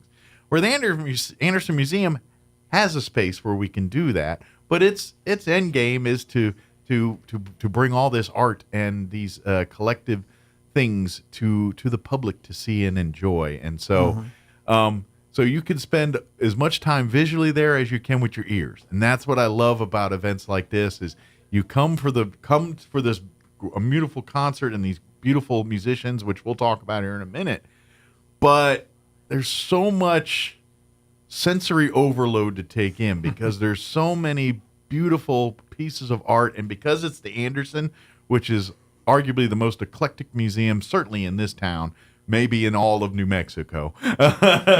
And because you can really find everything. It's art. It's everybody that does art, and so you get things that you think of as more traditional art, your paintings, your sculptures, things like that. But then you walk into another room and you're like, what am I looking at here? Is that a garden hose? What is that we're looking at? You know what I mean? And it's art. And that's what I love about that museum is regardless of the type of art, it's got you covered. So from the crazy to the traditional and everything in between. So, and by the way, you have this beautiful piano and this beautiful facility to do these beautiful things. And so it really, that's what I love about these events. And so if you've missed some of these in the past, well, mark the November 18th date, put it in your calendars, make sure you have 7 p.m. freed up so you can come out to the Anderson Museum and see exactly what I'm talking about. Yes, and Nancy has done just a terrific job. I've known her ever since my wife Cindy and I moved here, myself in late 90s. She came over after the New Year 91, and I right off the bat got involved with some artists who were musicians, and the next thing I knew, I actually played a little concert with a group of musicians at the Anderson, and Nancy does a great job. That piano is priceless. It costs more than more houses here in Roswell. Yeah, I'm about to say it's probably well insured and yes, it's a Bosendorfer, and I've played on it myself. It's a wonderful piano. Yeah, it's a privilege to play on that, and to be honest, there have been highly coveted, talented pianists that have come through town. And that piano was the reason we're able to get them to play for us. Both classical and jazz, just fantastic pianists have come in there. Yeah, it is, because for classically trained concert and pianists and things, it is a treat for them to be able to tickle the ivories on a piano like that too. Absolutely. So don't get us wrong. That thing has probably got us free concerts and things that we may have not gotten because that instrument is located where it's at. I would follow up your comment about the Anderson. It's almost like seeing a movie where the setting, the landscape, everything is as important as the characters are, or like a novel, a Tony Hillerman novel or something, where the setting is a character in and of it's itself. It's a character in itself, and that's the way the Anderson is. You nailed it. That's exactly, you're right, Rollo. That's what that place is like. So on November 18th, we're going to have another great event. Talk about some of the different musicians and some of the different types of music we're going to be seeing that night. Yes, the music really is part of the Great American Songbook, songs that came as early as the 30s into the 40s, 50s, and the early 60s. Back in the days when you had kind of a separation between the singers, performers, and the songwriters. And one thing Frank Sinatra did was in his recordings in the 50s, 60s, even early with Tommy Dorsey and other bands in the 40s, was to bring to light these songwriters that just did wonderful songs. Sammy Cahn, Julie Stein, the Gershwins, Cole Porter. And that was the era, pre-Beatle era, where there was a line of separation pretty much between the writers and the singers. And then once we got into the Beatle era, you started having not only bands, but you started having writing songwriters, Gordon Lightfoot, James Taylor, Elton John, all those people that where they're writing and performing. Wrote and performed their own songs. Sure. But these songs fit into the category of what they call a Great American Songbook. And the interesting thing is, who would have believed in the late 60s when you had Cream, with Eric Clapton, Jack Bruce, Ginger Baker, playing a really psychedelic, great blues song like Crossroads. Who would believe when these guys got into their 60s and even 70s, Eric Clapton, Rod Stewart, Bob Dylan, they started recording and singing Great American Songbook tunes. Well, I would imagine a lot of them probably grew up. And they grew up hearing that music. That's how they got into music. So for them, that's their roots. That's their foundation. And whereas for some musicians, it's these musicians you're talking about, they're founded. They're Eric Clapton's like, I grew up to this. This is what these musicians grew up to. And we were talking a little bit about how that kind of the writer, performer, and that's just it. We have so many beautiful writers that for whatever reason weren't the performers per se. Maybe they didn't have the gift of the voice or anything, but they sure had the gift of putting it to paper. And so you get and it's great that you see musicians like your Eric Claptons and those the top of the 60s and 70s eras of music, these top artists of that time, to see them embrace that, but also because to me music is so historical.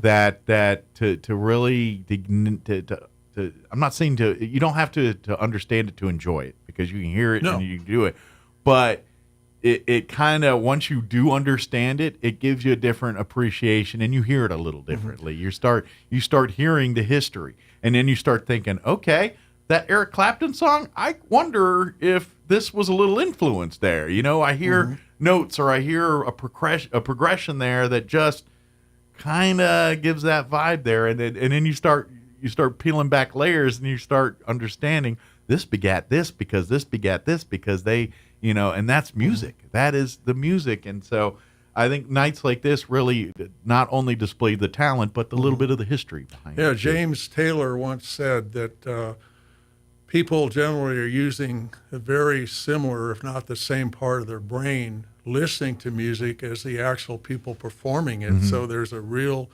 connection between the audience and the musicians themselves. I wanted to say on these songs, some of them thankfully have been put into movies. For example, the 1988 movie Who Framed Roger Rabbit had Frank Sinatra's Witchcraft in there. And of course, Elf, the 2003 movie, had Frank's You Make Me Feel So Young. Yeah. And in that way, younger people can get introduced to some of those songs, and they had no idea those songs were even in existence. I got to be honest, I was back in my teenage days, used to watch Married with Children, that TV show, a lot. And of course, Sinatra was the Love and Marriage. That song was the theme song for that. So I got exposed to a lot of Sinatra because of that TV show, that raunchy TV show from the 90s on Fox. Yeah, and that's one of the things as far as our musicians. Dr. Wataru Nomori did play with me in the June 22, and he is just a fantastic all-around musician. Right now, he just put on last Thursday as the band director at both the high school and junior college NIMI bands. They put on their fall concert, and it was terrific. And they also had the chorus there. A very fine conductor in town, John Fund, and his wife were involved with the chorus. And Dr. Nomori had his jazz band come out and play a few numbers, and it really amazed me that they did a heavy metal, I believe it's by Metallica, called Enter Sandman. Oh, I know that song. Yeah. And they did that. I'm a Metallica fan. Yeah, along with jazz. And then they had the concert band came out. But watching him perform, he conducted, but then he went over and sat at the piano and just totally improvised playing, and it sounded like he was playing with Count Basie and the way his body moves, he is so into it. So he's fantastic. Kent Taylor plays almost every Saturday with Mike Francis at the winery, Pecos Winery, for the jazz brunch from 12 to So noon. if you're there, a frequent patron there, you're probably very familiar with some of his music and some of his styling. He's a fine both stand-up and regular bass guitar player. He plays a little stand-up bass too. Yeah, that's one of my favorite instruments to watch play. The stand-up for the show, and he's a good singer. He's going to sing 2 songs. He's going to sing a beautiful song that was done by a band leader named Ray Noble called "The Very Thought of You," and he's also going to sing a song that Paul McCartney covered, I believe, on an 2006 standard album called "I'm Going to Sit Right Down, Write Myself a Letter, and Make Believe It Came From You." So we're gonna let him sing. Oh, beautiful! So it's well worth your time to come out and see. And what I love about the stand-up bass, I don't know why, that's one of my favorite instruments to watch people play, and to different but same here. Every year, I always, my family, we always make a trip down to the Flying J Wranglers in Alto, New Mexico. Yes. you've never had a chance to see them perform, They're wonderful. They're an Yeah. outstanding group of musicians. The food is pretty good too, and everything else. But the music's really worth the price of admission. But they do a concert every night. But for the last couple of years, they've had a gentleman in the band that does play stand-up bass, and they usually bust it out for one or two songs. And I'm just excited. I don't know what it is. It's just every time I don't know, because it's just a ginormous instrument, and to watch people handle it and manipulate it, to me, is just impressive. But it's just one of those, to me, it's just one of my favorite instruments to watch being played is that stand-up bass. My lifetime instrument has been piano, and I did play some cello in middle school, and then years later got involved with one of our music teachers, Sarah Doc Montgomery, and she had a string group in 2010, 2011. After not touching a cello for 47 years, I came back and played 2 years and found that I could still do it. But in high school, my senior year, I got drafted into the high school orchestra in Tucson to play the string bass. And I did play the bass for 1 year, and then I had a little Letterman vocal group, 2 guys on guitar, me on bass, and we sang 3-part harmony and went around town a little bit and played that kind of music too, That's awesome. So, and that's how Kent got started. His high school teacher needed a bass player, so they drafted him into the orchestra in high school, and then he's been with it ever since. You would be surprised how many people got into a certain instrument because of stories just like that. When you mentioned that, it reminds me when I was in 5th grade, and that was the first year that they were kind of seeking kids for band at the time. They're like, hey, we're going to start you in 5th grade and kind of maybe, transition to elementary school, learn the basics, and then kind of start a band there in middle school. But because we're all 5th graders, we're little kids, they needed trombone players, but we're 5th graders. There's certain arms just aren't quite long enough to get those The certain notes. instrument was probably as big as you were. Yeah. So as an incentive to incentivize kids to sign up for trombone, they would say every child that signs up to play trombone, they would give them like not just a regular size, but a king size Snickers bar, and that was a lot of currency in 5th grade. Yeah, back then. So, Oh yeah. So there was kids that I guarantee picked up the trombone because they love Snicker bars. And I would love to go back and meet and see if there's a few of those kids now they're accomplished trombone players, or maybe at least doing it for fun on the side. And it's all because they were lured by a Snicker bar.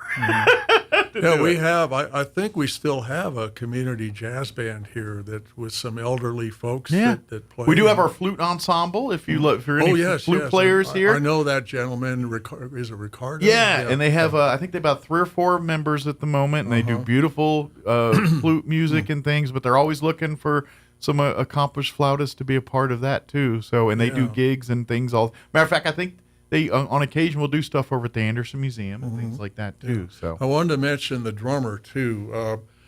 Ricky Malachi has been playing, I believe, every Roswell Jazz Festival since the very first one in 2007, which I think we had 1 year with COVID. We didn't do it. Sure.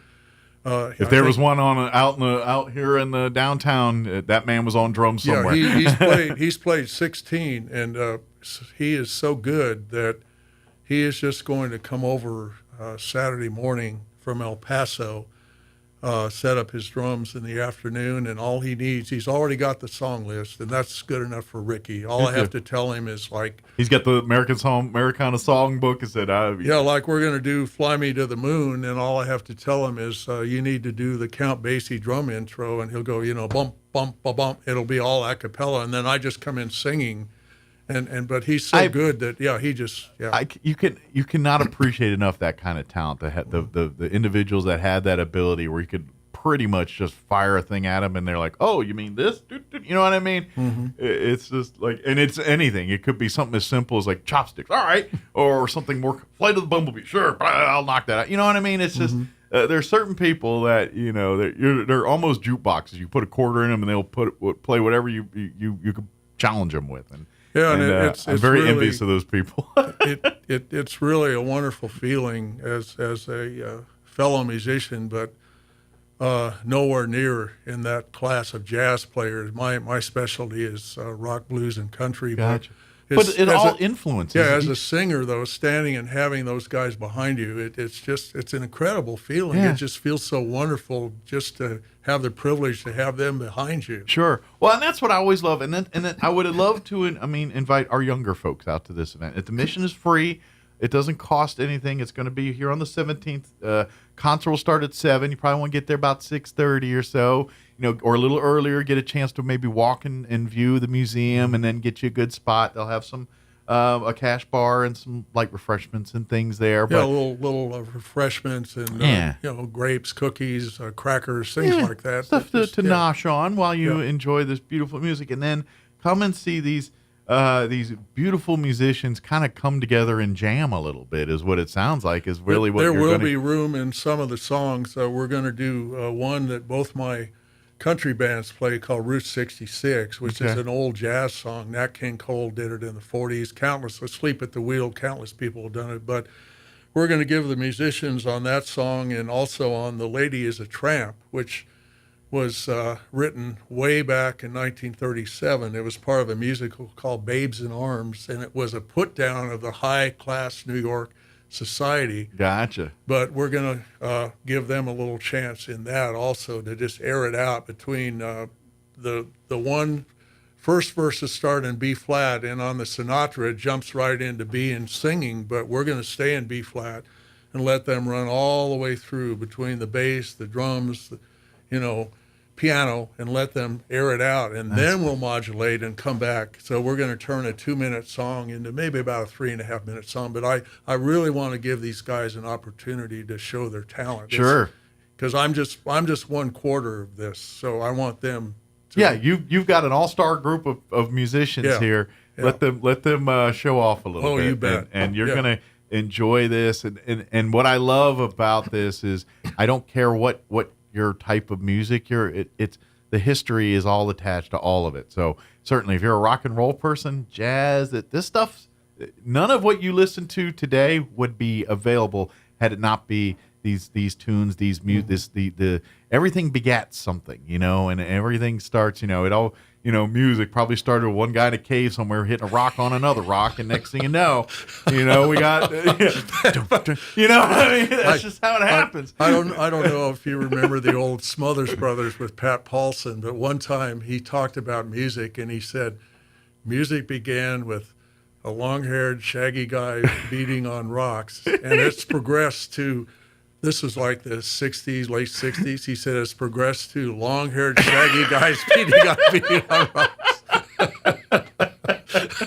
Yeah, but the rocks and are he way said cooler it all now. with a straight face. Yeah. That deadpan straight well, face. that's what you love, because there's a hint of truth in there, but there's a whole lot of begats in between there. But that's the beauty of music, and what I love too is when you listen to the words and listen to some of these songs that were written in the 20s, 30s, in a different era.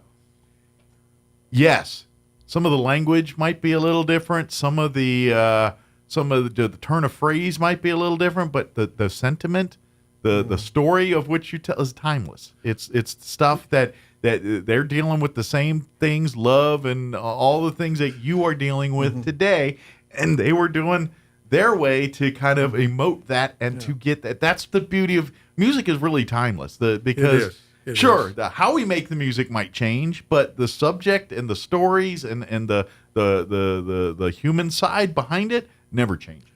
Yes, and in Lady is a Tramp, I will sing some of the vernacular from the 40s, 50s that Frank used, which now would not be too popular in our politically correct age. But, Sure. No swear words or anything, Sure. but there's some references to the female that were popular even in the 60s Sure. when I was in high school that are in that song. Sure. Well, we take words and they get turned, And I'll pretty much stick to that. And one of his favorite words, which I'll interject not too often, but once or twice, is the word cuckoo. I don't know why he loves that word so much, but Well, it's fun to say. It ain't he'll gonna lie. interject it in his songs. And Tony Bennett said prior to his passing that he thought the Great American Songbook was really America's classical music, with all those beautiful Sure. melodies and the beautiful instrumentation and the just timeless, great vocal Sure. performances. Well, and it's because of it's such influence.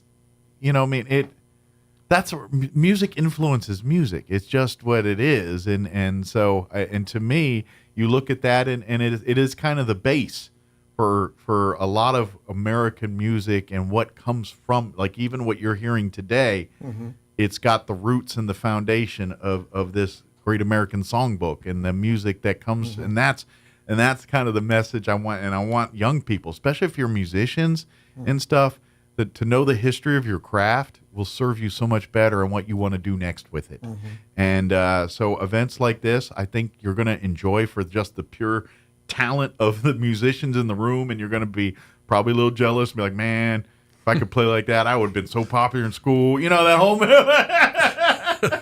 but at the same time, you're seeing living history in action. Mm-hmm. You're seeing the songs, the sentiment. You're seeing that humanity of that time coming into our time, and that's the timeless part. Is if you listen to the same music 200 years from now, it's going to evoke the same thing that it did when it was originally written, or here in 2023. And that's what I love about it. It'll be really great if Dr. Namori can get some of his younger jazz band students to come. But the vast majority will be definitely fitting in very comfortably into the senior citizen Sure, yeah, category. the music and stuff, it's going to be a trip down memory lane for a lot of fans. And folks. I don't mind a spoiler alert. The very last song we're going to do, I am going to dedicate to all of the senior citizens out there, and that is the beautiful song, Young at Heart. Ah, yes, very cool. So that'll be kind of our message to our, you feeling a little old?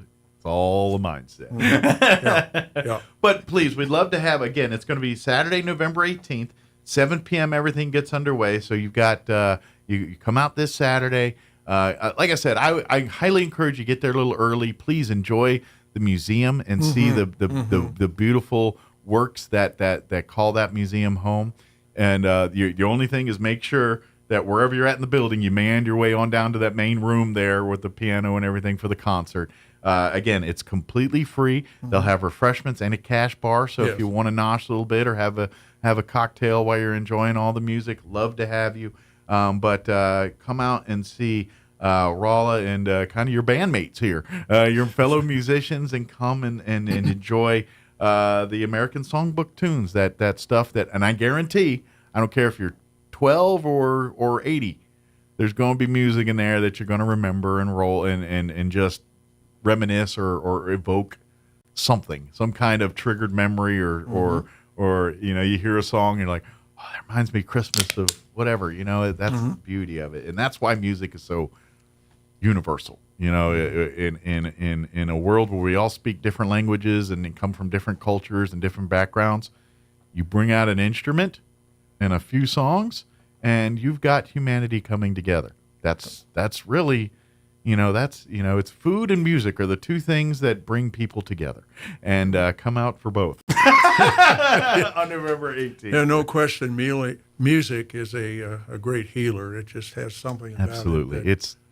And to be honest, in our world where the mind gets troubled with more and more things that bug us, sometimes turning to the things that help us navigate through that are the things you need to do. And music, to me and to a lot of people, it's definitely that tool where you kind of allows you to refocus, recharge, recenter, deal with whatever emotions you're having so you can get them out and then focus back to the logic or whatever you're trying to do on that, and get, you got to have a moment to scream, crank up the music and let's do that. That's the beauty of music. It really is. It's same thing with those artwork that you see in that building, those paintings and things. I guarantee those artists were probably dealing with their own mental health and tortures and things, and using their art as that tool to get through that kind of thing, to bring, I know, like you see Greg's beautiful work when he gives me every time he comes in here, which I tell him, stop giving me paintings, they're beautiful, but for him, that's his solstice. That's his part, the Superman's Fortress of Solitude. That's his place where he goes to do that. And for many musicians, it's probably in the basement with the guitar or with the piano or with whatever instrument that they love to do. And, it could be them just jamming. It could be them creating and writing new music. But either way, it feeds the soul, and we would love to share that with you here on November 18th. Come out. Again, it's at the Anderson Museum. They're on College. You can't miss it. It's East College. If you go West College, you're not going to run into it. Right. So go East. Go East, families. Go East, people. That's right. Go East, young man. That's right. Young woman. Go That's East. Right. Young men and women, go East. And then come and enjoy us again. It'll be this Saturday, November 18th, 7 p.m. Like I said, get there early. Get there 6:30 to kind of have a chance to take in all the other beauties that the Anderson Museum, or afterwards, hang out a little bit and walk around. If you got dinner plans or something, can't make it till a little before 7, no worries. Stick around afterwards and walk around and enjoy the beautiful museum there too. So good deal. Is there anything, Rollo, we missed or anything we? No, I think we've pretty well covered it. And by the way, if there's some other musicians in town, they're thinking, man, I'd love to find somebody. Come out, meet Rolla and Kent and all the other musicians. I'm sure they're always looking for more folks to jam with and play with. And, that's the beauty of music. The more the merrier. Come on out and let's see what we can create together here. So we're excited, and we're looking forward to just having a lot of fun up there. Our rehearsals, this is actually, I'll close just by saying it's been about 10 months in the making, because I'm the only retiree with time to do this kind of thing. Rest got day jobs. But everyone else is working, so trying to get the rehearsals together. Originally, we hoped to do it last July, but it was just impossible. Sure. Watcheroo every 1 weekend a month is over in California with the Army Reserve Band. Then, of course, he started his new job at NIMI in August, and Kent is dealing with facilities coordination of NIMI, and everybody is just so busy that we just had to stretch it out over a 10-month period. But I guarantee it's finally going to come to fruition. I guarantee he's more excited about doing this kind of stuff. Like he's getting through all that so he can have fun here with this event. I guarantee you that. So we're really looking forward to it. Absolutely. So please come on out, enjoy these incredible musicians coming together to bring you the Great American Songbook and some of these songs that you're going to be like, oh, I knew that one. Oh, I know. It's going to evoke those feelings. And like I said, if you're a musician, especially young musicians, and you want to see the history of your craft, and I don't care what kind of music you make, doesn't matter. If it's all computers, doesn't matter. The history of your craft is going to be in that room on November 18th. And I'd love you Unlike athletics, you can pretty much play music all your life. Look at Willie; he's still going at 90. You can do it all your life. Sure, and we are so blessed every time that you get and to me, anytime like when Tony Bennett was kind of doing some of them final, to me that's a blessing. Anytime we get iconic artists like Willie Nelson or Tony Bennett or Frank Sinatra in his time, and any of the Rat Pack and things like that, I just call it lucky. Even I would even argue, because I grew up in the 80s, and now you have the casino tours with your 80s rock bands coming through, and let's face it, the performances aren't as good as you remember them from the 80s, but to me they're still a blessing, because I'm like, I don't know, my wife's going to be really happy about this because I'm going to use this as an example, but how many more times will you see Def Leppard again? And see, like, if you grew up loving those songs and things, and now that you're kind of older and things to you, so I love all of that. So all of it's great. It's great whether your music started in the 80s or in the 60s or the 70s or yesterday. It all begats and all kind of connects. And so even like you get on, you turn on the news at night and you turn on and like Vanilla Ice is coming to town, and I'm like, okay, yeah, we kind of goofed and laughed, but be honest, to some people that was their memory, their icon, and their joys in life, and they're going to relive that at that concert, and that's what music does, and that's what I love about it. So it don't matter if it's Vanilla Ice or Beethoven that you're getting to see. It all evokes that love and family that we all love, and that's a great thing. Good deal. Yes, indeed. Well, thank you, sir. As always, we'll anytime we'd love to see you guys. One of these days, maybe we can. I know everyone's busy, but maybe we get you come in and just crank out a little live studio session. session. a little jam session. But maybe we'll have to wait till all the other gentlemen retire first. But probably that's a safe bet. Yeah, but we'd love to do that. So. Thank you so much, Mike. Anytime, and we'll see you next time. Uh-huh. All right, it is 8:51. Let's pause for news. Your Cowboys report. We got time. They won. We'll let you have a Cowboys report. And then a quick break as well. Don't go away. You're listening to Mornings with Mike Winters. Now for your Pecos Valley news update. I'm Jared Cirillo. A grandmother charged with allowing her grandson to overdose on fentanyl has had her trial moved out of Eddy County. Judge David Finger ruled last week that he could not seat a jury locally due to intense publicity of the case. Kelly Smith is charged with child abuse resulting in death after 12-year-old Brent Sullivan ingested fentanyl that was found in a shed 2 years ago. Police later said Smith had been giving the boy the powerful painkiller for years. It's expected the trial will now be held in Chavez County. Last week, Smith's daughter and the boy victim's mother was sentenced to 14 years in prison for her role in the boy's death. A giraffe has died at the Hillcrest Park Zoo in Clovis. The city announced on Saturday that Jael, a 22-year-old Rothschild's giraffe, was dead.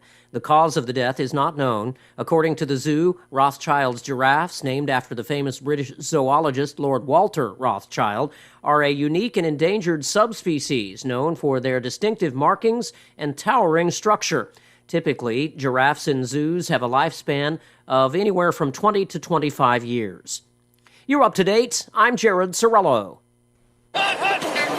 Hey everyone, with your Cowboys report, I'm Christy Scales. Micah Parsons shares his scouting report on the Giants' offense. He'll rely on elite running back Saquon Barkley in Sunday's game at AT&T Stadium. You'll hear from Micah after this. Cowboys Nation is big because everything's bigger in Texas. And Reliant has the energy to power it all. From home field advantage to home sweet home, Reliant has Dallas Cowboys fans all across the Lone Star State covered for every electric moment this season and beyond. Reliant, proud to be the official energy provider of your Dallas Cowboys. Reliant, PUCT number 10007. A true Dallas Cowboys fan is there for the journey and the destination. This is the season to make your journey count by flying through McAllen International Airport, the South Texas airport of the Dallas Cowboys. Whether you're flying down for McAllen's award-winning fall and holiday festivals, or you're a South Texas fan flying up to cheer the Cowboys on, make your journey as satisfying as your destination at the South Texas airport of the Dallas Cowboys. McAllen International Airport, above, beyond, at McAllenAirport.com. The Cowboys are going for their 12th straight home win this Sunday against a Giants team that's the lowest scoring in the league, was shut out by Dallas in a Week 1 blowout, and will start rookie quarterback Tommy DeVito. On paper, it looks bleak for the Giants, but Cowboys All-Pro Micah Parsons says the defense is expecting DeVito to rely on veteran running back Saquon Barkley. He's the heartbeat of that team. He's the one that kind of carries the load for that team. We got to try our best to force that rookie to take over the game, try to take Saquon out of it, but we know he's an elite weapon and continues to cause trouble for the league, so we got our hands full this week. Sunday afternoon's kickoff is 3:25 Central, pregame at 2:30 Central, right here on your home for Cowboys football. With your Cowboys report, I'm Christy Scales. I'm meteorologist Steve Hamilton with your Pecos Valley weather. A few showers possible today. We have a low-pressure system over western Texas, and that may bring us a shower or two. Pretty cool. Our afternoon high staying in the mid-50s to low 60s. Overnight, clouds hanging around, our low in the mid-40s, and then we're back into a sunny weather pattern on Tuesday. Afternoon highs in the mid-60s, sunny on Wednesday, and we're back up to about 70. I'm meteorologist Steve Hamilton, and that's your latest forecast. All across America, this is the Lou Dobbs Business Report. U.S. stocks finished higher Friday, that coming after the S&P 500 and NASDAQ had their longest winning streaks in 2 years snapped on Thursday of last week. All three of the major indices had winning weeks overall. At the closing bell Friday, the Dow Jones Industrial Average had gained 391 points. The S&P 500 finished up 1.56%, and the NASDAQ Composite was up 2.05%. Another round of job cuts are coming for Amazon. The online retail giant has initiated job cuts in its music division.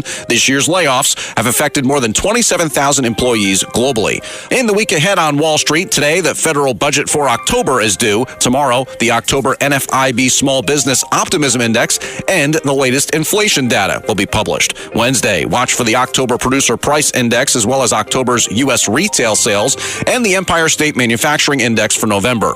Thursday, weekly jobless claims are due, as well as the November Home Builder Confidence Index. On Friday, we get a look at October's housing starts. And I'm James Flippin. Please join Lou Dobbs twice each weekday for the Lou Dobbs Business Report right here on 77 WABC. Business news you need to know. Keep listening for more. This is the Lou Dobbs Business Report.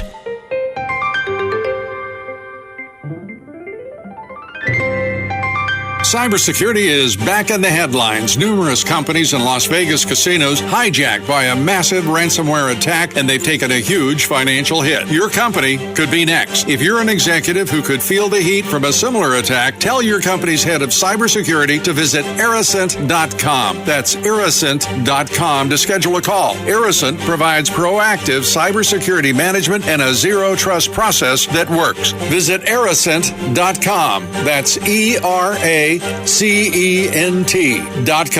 Need new windows for your home? Beware of the sales gangster. Jennifer from Trustmark Roofing and Windows here. A sales gangster is a window salesperson with the mobster mentality. They intimidate, bully, and fast talk you into buying their less than quality windows during a 3-hour pitch. Think I'm kidding? Call a few window companies and see for yourself. Or you can skip the sales gangsters and call Trustmark. We have fair, no-nonsense pricing on our premium windows, and our appointments take only about 60 to 75 minutes. Just long enough to listen to what you need, show you your options, answer your questions, and give you a straightforward quote. Then it's up to you. We can take a no just as easy as a yes, but I'll guarantee you this. No sales gangsters. Sound fair? Call Trustmark Roofing and Windows for your no-obligation spring window assessment. 575-755-7663 or visit TrustmarkRoofPros.com. Trustmark Roofing, we put people first.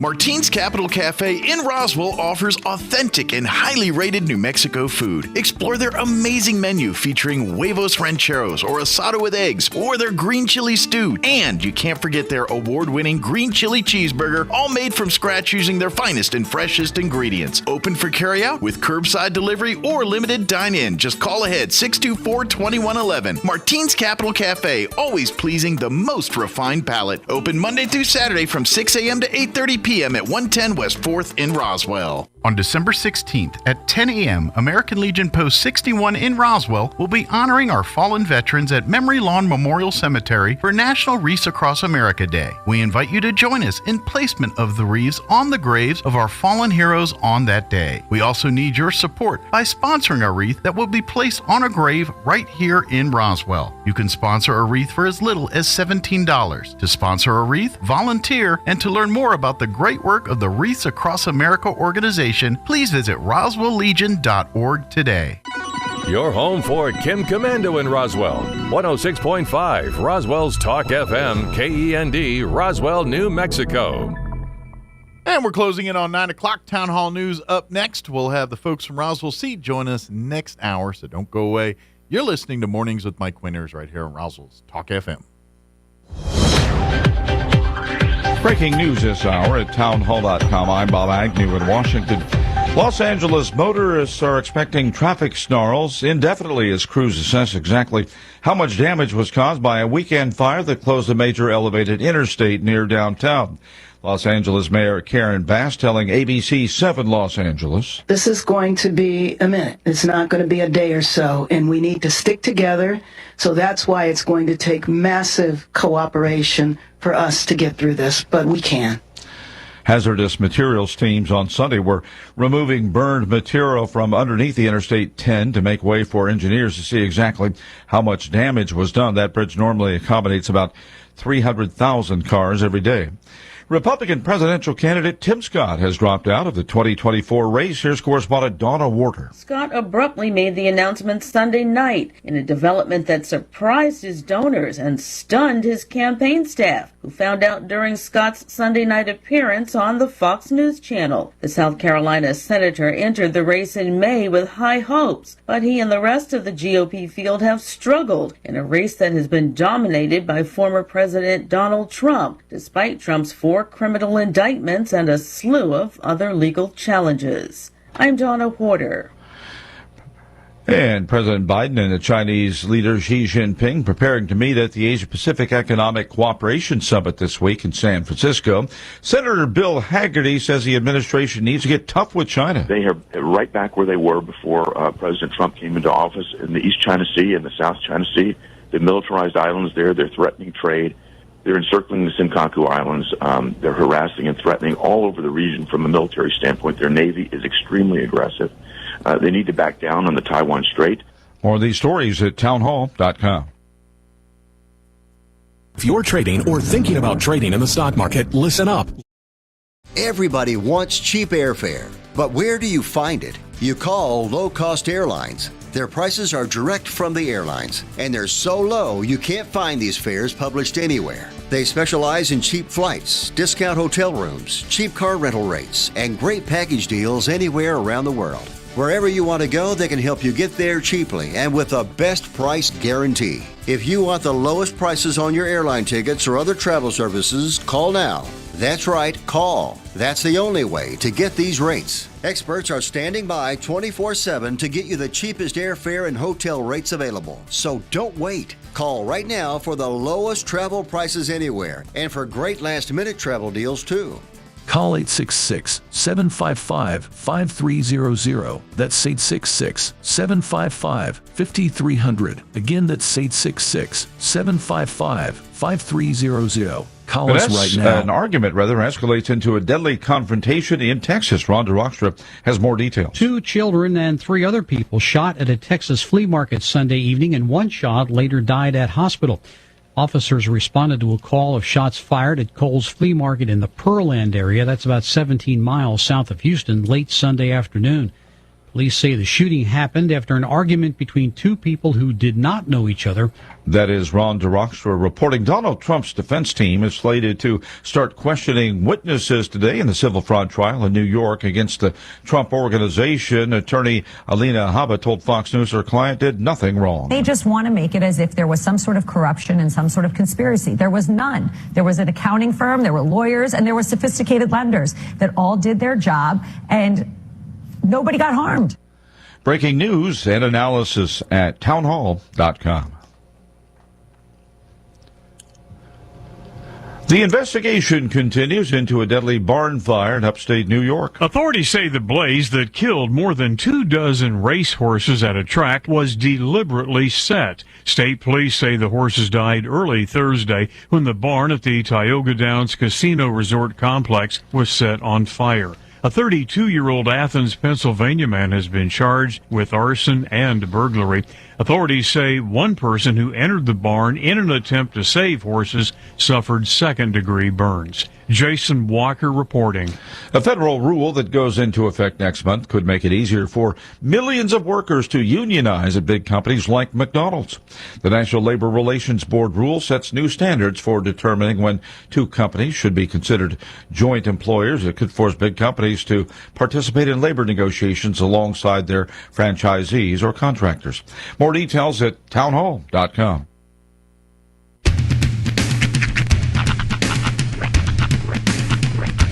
What in the wide, wide world of sports is going on here? I promise you, whatever scum did this, not one man in this force will rest for 1 minute until he's behind bars. Now let's grab a bite to eat. Yeah, come on. I feel the hot wind on my shoulder and the touch of a world that is older. I hit the switch and check the number. I leave it on and then I slumber.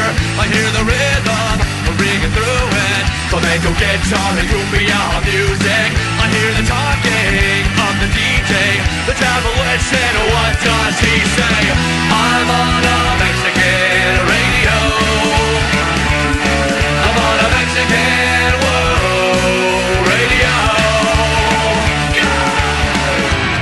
Broadcasting live from high atop the J.P. White Building in downtown Roswell, New Mexico. It's Mornings with Mike Winters on 106.5 Roswell's Talk FM. Is that what I sound like when I talk? Now, here's your host, Mike Winters.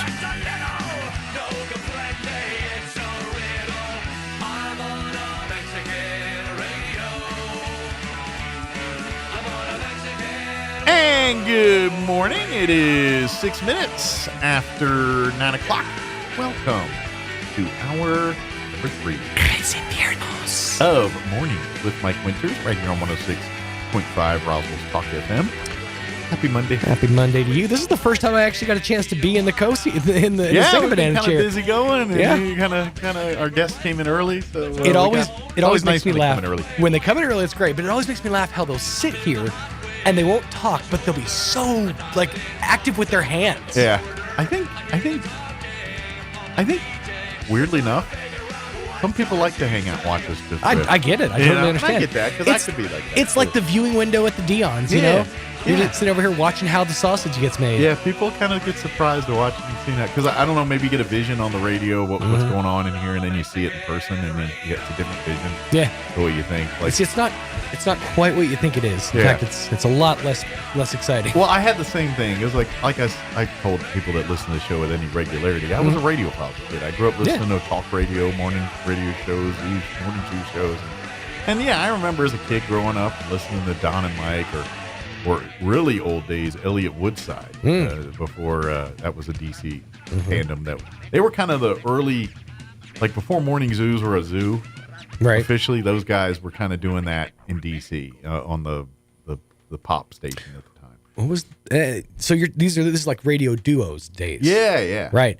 But before that was the radio plays days. Actually, I used to listen to a show called Fireside Theater. Oh yeah, which was I remember that's kind of like some of that. That's sort of like the birth of sketch comedy, but it was in radio form. Well, and then radio evolved to some of that, like in the '80s, like when your Stearns and what have you. Sure. They do a lot of those skits and bits. Greaseman was notorious for his different stories that he would do. Was he? Yeah, some got him in trouble, but yeah, I know. I grew up to that, so I get it. I was that kid going, in the morning, the radio would go off at like 6:30 or whatever, and I'd lay in bed listening for a half hour before I get up and start my day and all that. And back when you could get away with saying things like AMF on the radio on a daily basis. And but I just remember envisioning what the studio is like and how they're handling it. And then years later, I see some of the pictures and things. I'm like, it's nothing like to me. It looked so much in my head. It was some more high-techy, highfalutin, and in real life, it's really kind of a dump and just different. The take me to your leader of show me what it's like working in radio is Phil Hendry. Yeah. If you're going to show somebody the prime example of what it's like to be an active on the radio. Yeah. Phil Hendry in the cart days. Yes. When he would be working the board, working the cart there machines, is one of those famous YouTube voices. videos of him doing all that. And you're tired watching it. Because he's trying to back time, and then he's recording a prize giveaway or something that he'll play in 2 minutes on the radio, queuing up to the song of which they won. And so, back in those days when you turn on the radio and then the DJ would come on and be like, "Hey, caller number 5's here. Here's Betsy. What's the prize it pays?" And she's like, "Hot 97 or whatever it is." And then here's the reach over this console and slap you, sir. How dare you say those words and letters or numbers together? It was just the first thing that popped in my head. Blasphemy, of course, always does. And then it goes right into the song. But there's a whole lot of engineering. Oh, behind the scenes, there's a guy with a two reel thing. And he's recording the phone call, and then after the phone call, he's taking the tape and he's cutting it up and he's making sure it all goes together just to get it back to the DJ right as soon as the song goes out. Those days are gone. Yes, they're gone. Now I have automation systems. We don't record into reel-to-reel tapes. We have computers that, and if we need to edit, we don't have to cut and splice tape. We just point and click and chop. That's what we do. It's better, but you lose a little bit of that authenticity. Well, you lose some of the creative ways to recreate things that now we just have a digital image that we can find. You need a car horn, and here it is. Back then, you're like, okay, I gotta go replicate a car horn. I got to go, get a and record it and do. Now I have made my own Foley before. I have too. There's times where I can't find it online or in the sound library. Certain laughs or certain just sound effects. Slaps or whatever. Yeah, I've done them. I've done them myself. Some turned out better than others, but yeah, over the years I've done that. Fun fact, kids: if you take a ribeye steak and you punch it, that's the sound. That's the traditional punch sound that you hear in movies. Well, and I remember I was trying to get a good can opening sound, like a soda can opening, and I couldn't find good ones online. They just weren't sounding right, and so I literally was sitting here, shaking a little bit, trying to get that sizzle sound, and yeah, I've spent hours doing that, and did not destroy any microphones doing it. So. No. It's really fun though to watch like videos of people like who do like sound libraries or whatever to watch them put things together. Like there's just a room full of random pieces of glass. Oh yeah, and just like go at it with like baseball bats. Well, and I love like every once in a while our community theaters. I've seen the Artesia one do it. I think the Roswell community has done it in the past too, where they'll do a play, the radio play, and they'll do the radio play, and it's basically if you listen to some of the radio soap dramas in the 30s and so forth, they were recreating that as a play, and so in essence it's kind of like you listening to an old radio show, but instead of sitting in your living room in front of the box radio, you're sitting in the stage seeing the studio and seeing the players recreate the guy with the shoes in the sandbox trying to recreate the walking sound. It was a lifetime ago, but we did that at the Anderson Museum, and I actually got to be the Foley guy. Okay. So like I sat there, you sit down, there's a table, and I was like a little boy, and I was like, oh my God, there's a little mini door here. Here's some loafers. Here's a tub of water, a tub of like rough sand, a tub of gravel, and you're just sitting there like, okay, so I gotta wait for my cue, and I'm following along in the script, and they're like, okay, they need a creaky door. Okay, footsteps in gravel. Splash. Yeah. It's so much fun. Yeah, it is. I've got to see. I've also done where I've been pre-recorded stuff. For a couple years there, when the Artesia Communal Theater would do a show, that they'd usually come in and hit me before the play and be like, okay, I need some sound effects for the play, and so I'd get that. And a couple of times they needed like a DJ radio talking about storms coming or something, and so I would play the radio guy. Nice. And I get that over the top. We interrupt this broadcast to bring you a report of a storm warning. Yeah, and then we do the whole, sometimes it was more of the rock DJ of the hold on to your butts, the storm's coming, that, and then it was more of the professional announcer. I've done a little bit of both and all that, and it's fun to do all that. It is. But, I wonder when it was. Like what point in history did broadcasters go from talking like this to puking to the puker voice? Like, what was the transition? Because for a long period of time, Daylight, 1945, the troops off to sea, and the ladies seeing them off. To be honest, good luck, man. I'm gonna bet it's probably the 50s era rock and roll. Yeah, maybe when the payola and all that, when that got popular, to where people found their music by tuning into the radio, and what the DJ put in his show is determined what was being hits and what wasn't. I think it started there. You know what? You're not wrong, because this voice didn't really translate over to radio. This is more of a talkie voice. Yeah. Over on radio, we were doing this thing. And so I think they did it to try to come across as the, the cool kid, the guy. And that was the whole, if you watch like movies about that era, like Grease, and they have the DJ guy, and he's like the most popular dude to the kids because he's the one that's introducing the music and everything. And so I think that just became the staple as what's cool. Right. Oh, he can talk fast and he's slick, and you know what I mean? And I think that was the image of that was the switch. The DJ on-air personality in the 50s. That came into play to some. Even sports announcers, though, to a point, have their own delivery. Like, high and outside. Sure. And I would even argue that guys like Howard Cosell created that kind of like guys like him created what we emulate today. Like you know what I mean? He was one that kind of started. Like the even the Harry Careys and things like that. The personality driven guys are the guys, and that's why ESPN started out the way it did. It's all about personality in sports. So. You mentioned Al Michaels. It was funny. And because I couldn't find it through any other source, I rented through YouTube the movie Basketball the other day. And you forget Al Michaels is in there as one of the commentators next to Bob Costas. And they're kind of dirty.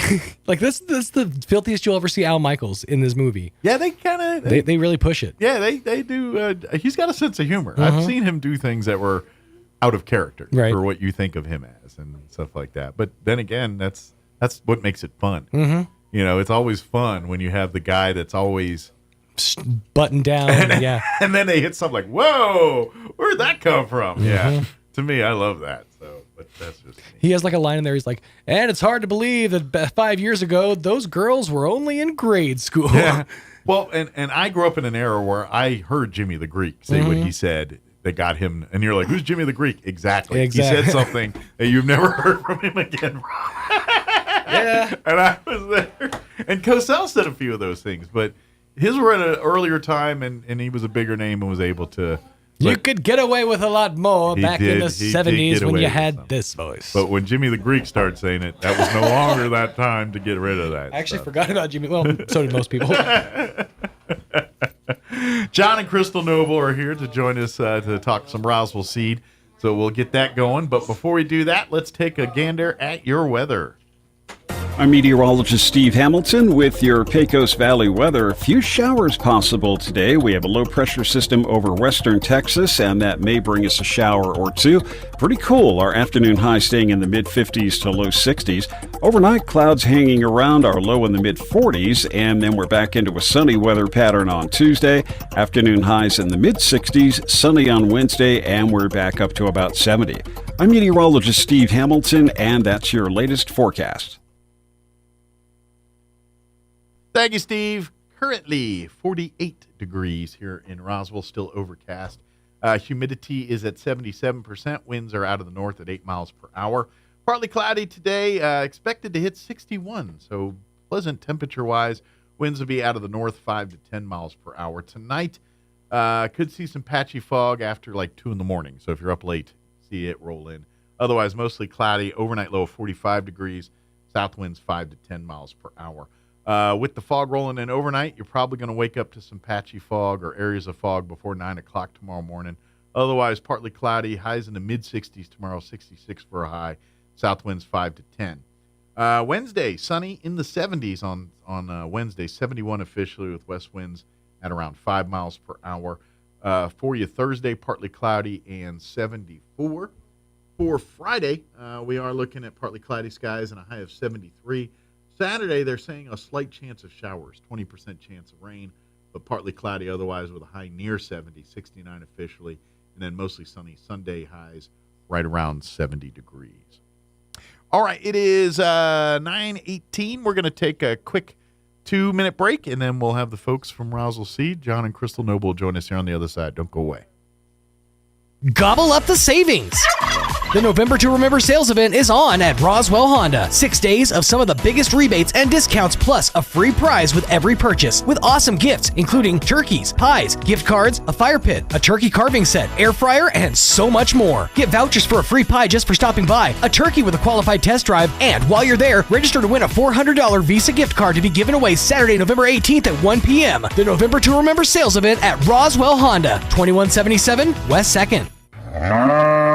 Fall time is almost here, and the holidays will be here before you know it. The Calico Cow invites you to move on into the cow and check out the new holiday fabrics arriving daily, and take advantage of a huge sale on Brothers sewing machines now through the end of the year. Get free lessons, maintenance, and a first-year cleaning included. Fall into savings at the Calico Cow Fabric and Gift Shop, now at their new location, 200 East College in Roswell. Want to know how? Come see the cow.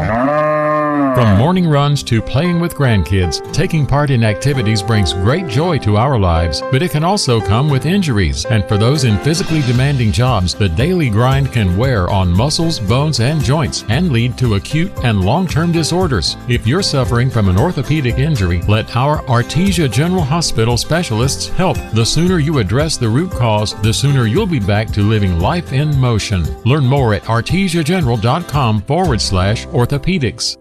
If you're missing a tooth or several teeth, a dental implant may be the ultimate solution. Implants look and feel so much like real teeth that you probably forget you have an implant. Maupin & Brown Dentistry is one of New Mexico's most experienced implant providers, with literally thousands of implant patients who are absolutely delighted with the results. Call Maupin & Brown today for an evaluation. You'll be surprised how affordable implants can be. Maupin & Brown, your choice for experienced, state-of-the-art dentistry. If you plug your nose, you can't tell the difference between an apple, potato, and an onion, unless you open your eyes. Here's Mike Winters. And good morning. It is 21 minutes after 9 o'clock, and joining us in studio this morning from Roswell Seed, John and Crystal Noble back with us. Good morning, guys. How y'all doing today? Good. He's had coffee, can you tell? John is wired up. I was on her last nerve yesterday, so I'm working on a now new you're nerve. working on that one? Yeah, this morning. He does have a death wish. She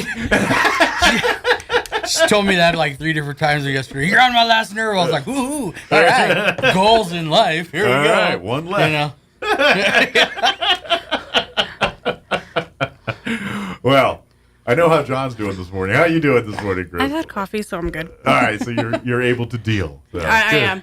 I didn't have coffee, though. What did you get me? It's coffee. It's a latte. It's coffee. It has caffeine Oh, it's in coffee and sugar. Yeah.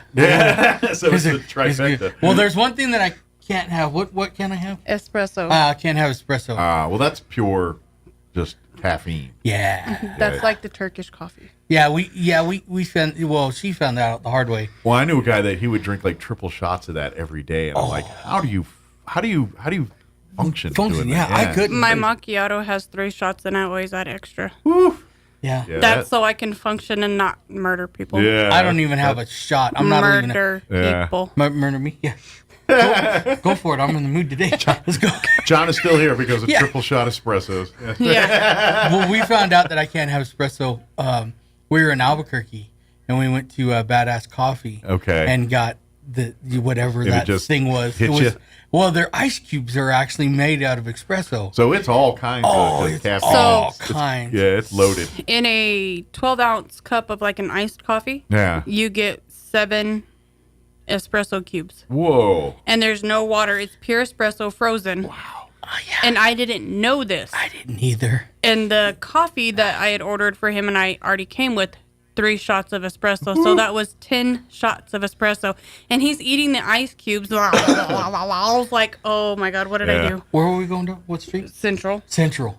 Yeah, we were going down Central. And of course, Central. And there was like this guy on the side of the road, and he's arguing with himself. So I rolled the window down, and I got in the argument with him. We were both yelling at the invisible guy that he was yelling at, and she's trying to push the window to go back. I have my finger on the button, right? So the window wouldn't go up. And this guy's like, yeah. And I was like, yeah. And we were screaming back and forth, and I mean, we were both giving this guy the what for. And then we go up like, I don't know, it was like 2 blocks. 5 or 6 blocks. Yeah. And they had one of those free phone tents up on the side of the corner. And then they had like a snow cone truck. And there was like 5 dudes like standing in front of it. And I was all like, yeah, look at free snow cones. We pull up a little bit, and then there's APD. They were all being arrested. And I'm yelling free snow cones to them. And they're all looking at me like, you jerk. And I was just all like, oh my gosh. Yeah. So you should have behaved yourself. You would get a snow cone. Oh my God. The crash on that was good, though. Oh, man. We didn't even make it out of the canyon. I'm about to say, you probably hit hard. I did, just yeah. Passed out. Yeah. Halfway through the canyon, he's all... I was like, thank God. And for me, for whatever reason, espresso doesn't make me jittery, jolty. Doesn't affect you that way. Huh? Well, maybe he can have it, just not that much at once. No. We tried a different... Just a single shot of it, maybe? The next time we went back to Badass Coffee, I had got him a caramel something, and it had 1 shot of espresso, no ice cubes. Still got him bouncing off the walls. Mm-hmm. Yeah, it was great. He's a cheap date. That's good. Yeah, it's good. Yeah. I mean, Allsup's burrito and a coffee. Yeah. Breakfast and a show. Get ready to party. When I crashed, I hit ground zero like fast. Yeah, it's and then after I woke up, I had a headache. I mean, it was like actually kind of like a hangover. Yeah, you probably paid for that. Yeah, I did. Yeah. I was like, oh my gosh. Yeah. And then she had sent video, of course, to Dad back at the shop of me. And so, so then I had to relive the headache the following day at work. Yeah. I'm like, oh my God, did you see this one? And I'm like, no, I lived it. I don't have to, Yeah, it was that's her payback. You're like, you drive me crazy here.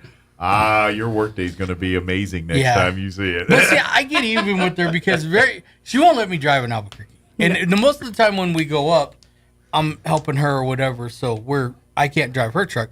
We're in the company truck. Right. So when we go up in my truck, she can't drive. So I get to drive, and she's just not like, you close enough to that person in front. I was like, they won't get out of the way. They're in the fast lane.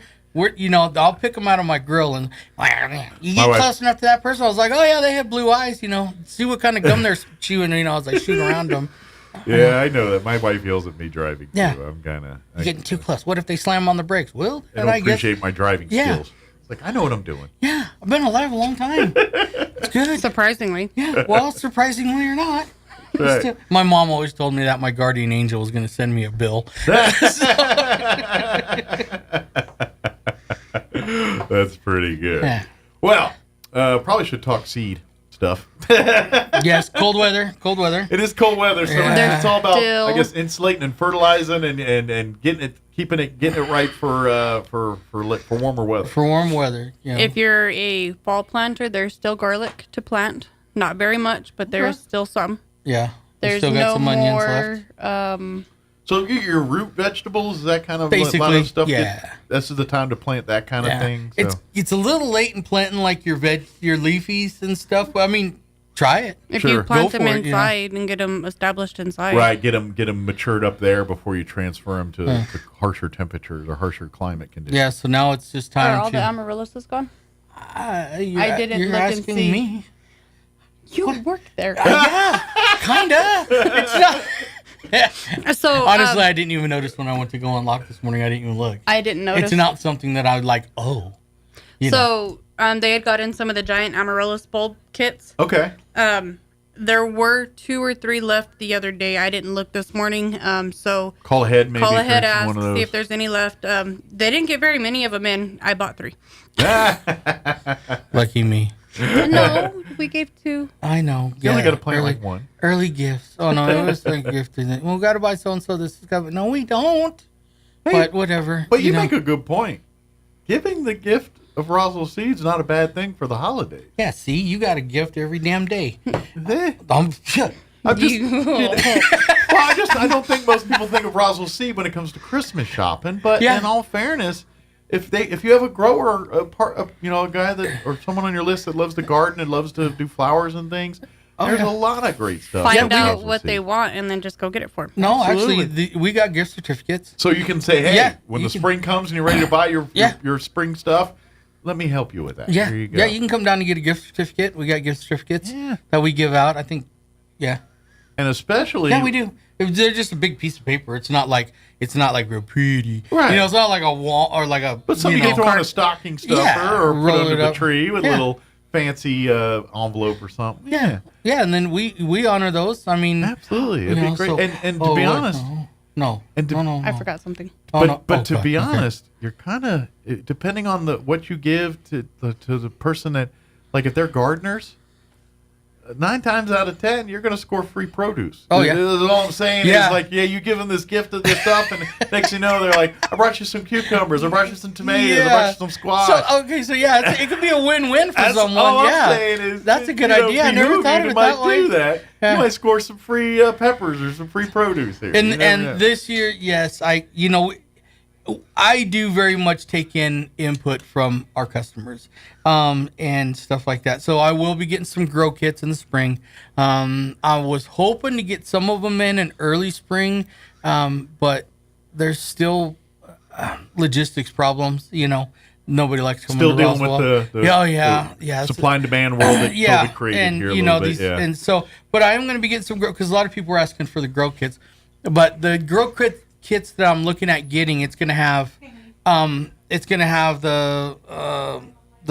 be a 4-pack. So I think that's I can't remember. I think there's like 16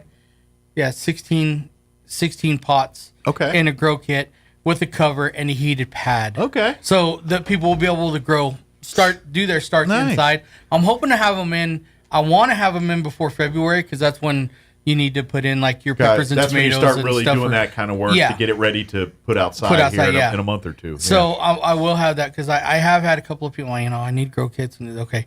And I found them, they're at a really good price. And I'll be bringing those in. What else? We're gonna keep checking in on those. They should be showing up in the store here pretty relatively quickly. soon. Next couple weeks or so. We're hoping. And then this spring we're going to be trying out some new fertilizer. Okay. We have another company that we kind of go through. Okay. We haven't used them much in the past, but the fertilizer that we normally get, the prices are just, it's getting to where you can't run a business right, at that price more or less. Anymore. And our goal is to buy at a good price, sell at a good price. Absolutely. And it's just not going to work. Sure. And me and Dad kind of sat down and we looked it over, and Dad even agreed. He's like, no, people in Roswell ain't going to pay this. Right. We're here to help them. This isn't helping anybody. Type of a deal. So we are going to have some new fertilizers. Okay. We did test some of it out last year. Had some success Had there. a lot of success with it. Yeah, had some people that come in and. But like we said, if there's some folks that want to help out and get and share their results with you, that would be a great thing. So when you do come here in the spring to start picking this kind of stuff back up, please report your results back. Please call back or come by again and tell us what kind of success you're having, because that's Roswell Seed's been here 100 plus years. How do you think they know what they know? It's because it's been 100 years of that. Yep. How does it work? Try it. This is the customers are very much a part of the whole process as the employees are, because you get, and that's how they know what soil, what things work best in the northern part of town versus the southern part of town, or the east side of town, or whatever. Or even if you're like, I'm an artesian, Eddy County. Well, guess what? We know we got some experience down there too, in your dirt and all that. We know what works and doesn't work down there too. So that's how they learn it, is through stuff like this. So what please, flowers did Dad say that you guys? so please definitely report back if you do get some of that stuff.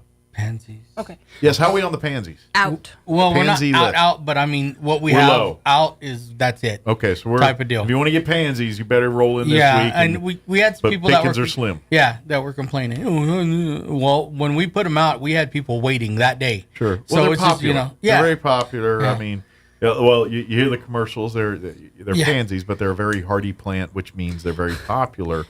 I love the commercial where Dad, if somebody calls you a pansy, take it as a that's compliment. We were and I'm running like, for the pansies. All right. But there's some truth there. We think of it but it's a very hardy plant, which is great in our climate. We have harsh conditions, so hardy plants are what people like, and pansies are very popular. But if you just missed out on the window, come in. We might have one or two left that you can maybe put in and get you. Kent has some in the back that, for some reason, he's bringing them back to life and that kind of stuff, bringing them back up to healthy. Sure. So there might be some stragglers kind of here and there. Sure. And then keep checking back if you're really wanting. This spring, I think Kent is kind of going out a little bit, and he's going to be bringing in some more plants. Okay. That we're going to test out and see how well they do. Well, and this is what's cool too is, like you said, because the world we live in and some things that you're used to or staples are really not obtainable at a good value now. So this does also force you guys to get creative and say, hey, let's introduce some new things and try some new stuff, and maybe the next best thing comes out of these. Oh yeah. Sometimes. Well, when people always say, Downtown Roswell looks so beautiful. Love the plants. You're welcome. Yeah. We grew them. Yeah. So that's kind of what we're going off of on that. Sure. We've had some really good success with the city, and growing some, I think it's Lanzana, and there's another one I can't remember. Okay. But we're actually Kent's talking about bringing out some more of those for people, because we always have the people that know that the plants from downtown were grown by Roswell Seed.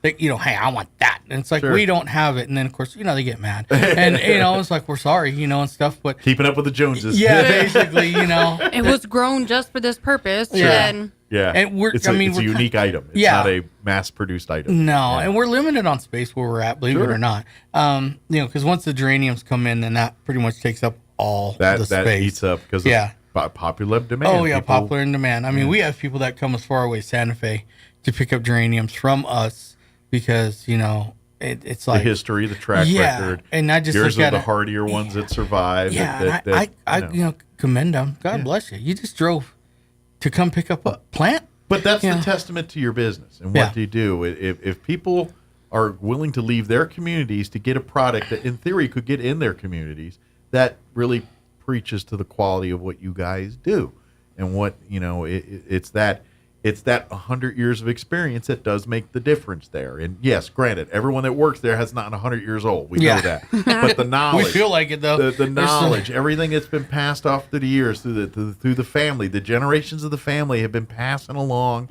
this knowledge that they've been gaining for 100+ years in southeast New Mexico. It's not even just Roswell. It's and like you said, people in Texas hear about this stuff. And let's face it, long before the world of the internets and things like that, Roswell Seed was your source for many people in this southeast New Mexico, the only source to get this kind of stuff. And so they built years of trust, trial and error, and if you want an authority that knows what grows and what doesn't grow in this part, there is nobody with the expertise that has more expertise than what you're going to find at Roswell Seed.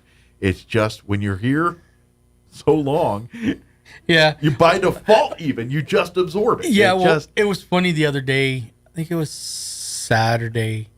We had a gentleman that came in, and hey, my yard got I have grubs, and it's all like, you had grubs, and he was all like, no, I have grubs, and it's like, no, you had grubs, and he was like, well, he's like, I need to buy some grub killer. I was like, technically, no, sir, no, you don't. And he's just sitting there looking at it, and he was like, you just lost the sale. I was like, no, I didn't, because you're going to come back in the spring, end of spring, beginning of summer. You're going to need it then. I'm just trying to tell you, you do not need it now. Right now, it's like peeing on a fire that's already out. Yeah, it doesn't really make much difference. Yeah, wipe them before you poop. It doesn't make any sense, But and that's what I was, explaining to him. I'm like, I don't want to sell you something, that it's already too late. It's a waste of money. It's a waste. Here, look at getting your ground ready, planting some lawn seed down. Come back to me in the spring, and I'll get you the stuff that's going to do what you got to do. And for the people that did get grubs this year, if you're listening, and I try to tell people, I don't know if my guys do, but once you get grubs in your yard, you are going to have to maintain that for probably about 3 years. So you will have to come in and get a grub killer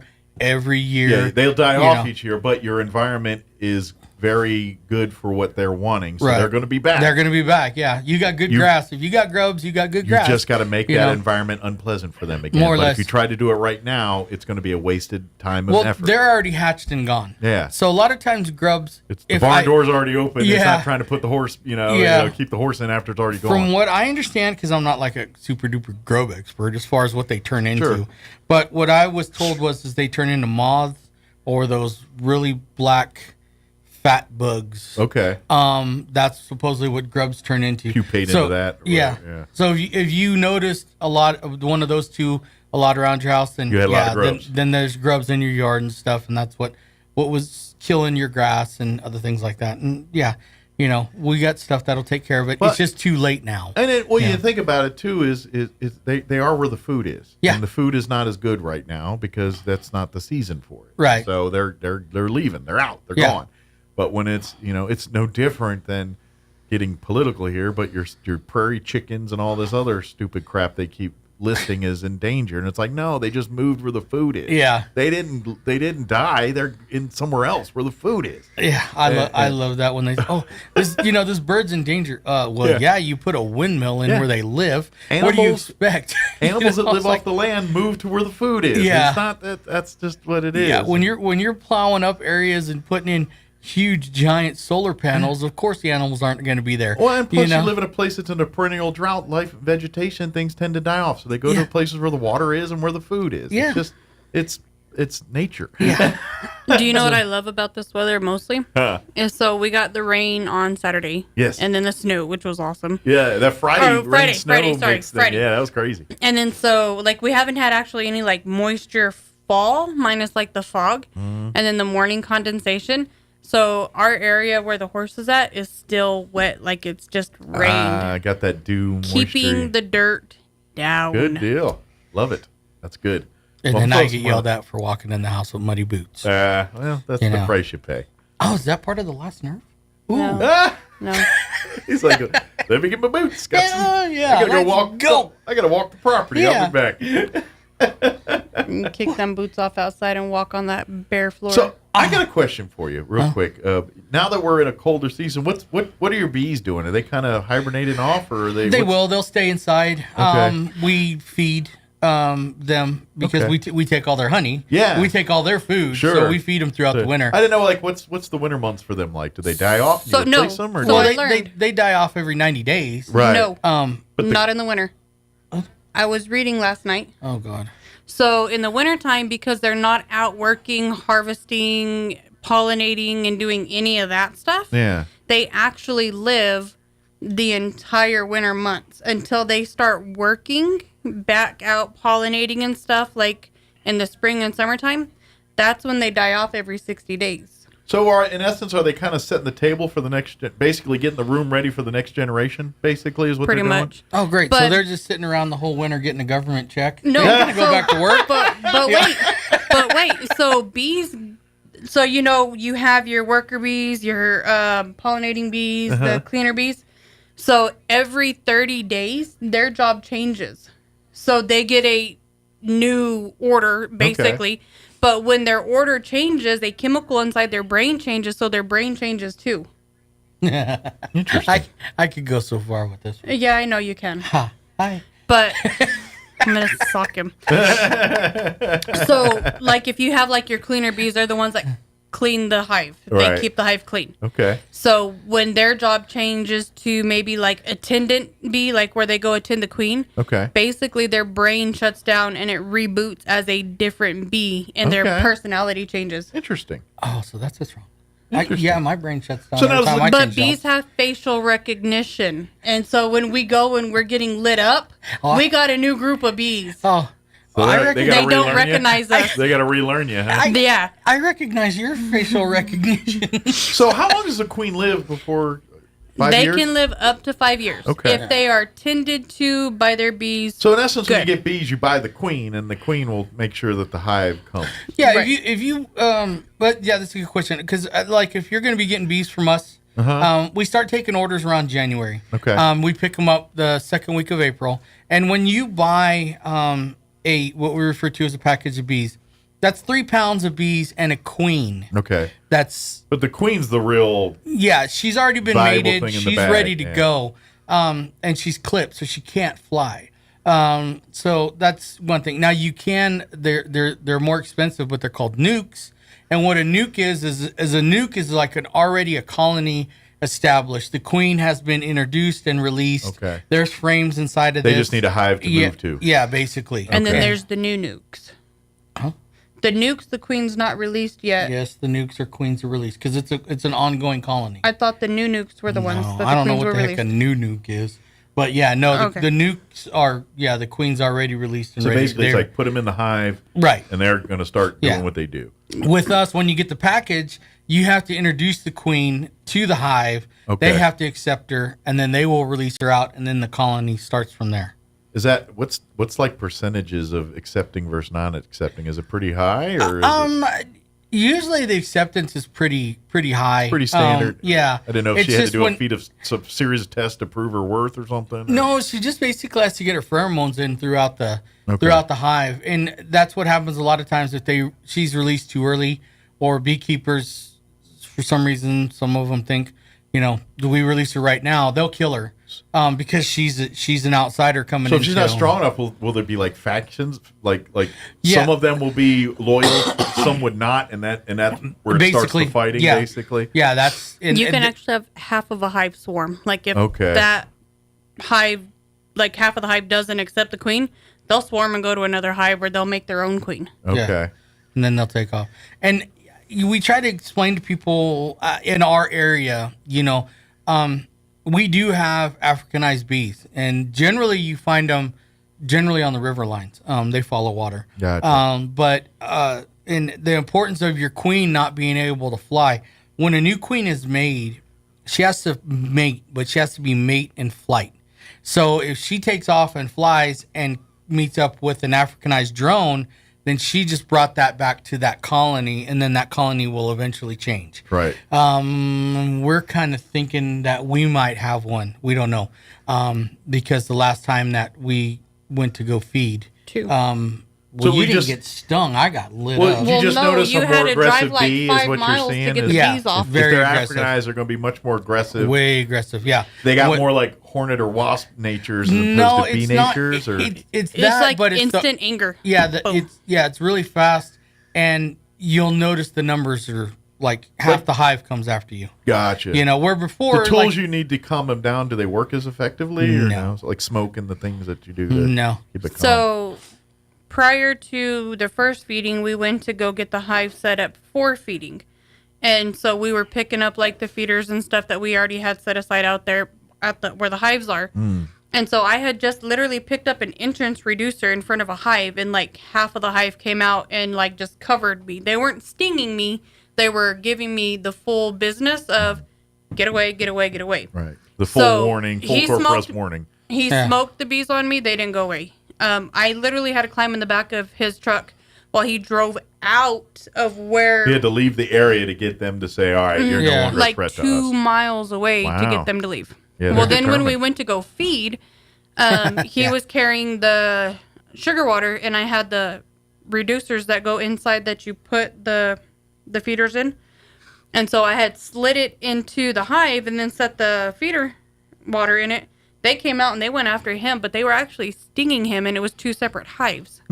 And like we didn't open the tops, we didn't do any of. Well, no, we opened to put the paste. Yes. Yeah. So we just lifted the lid, but didn't go into the hive to put a pollen paste on it.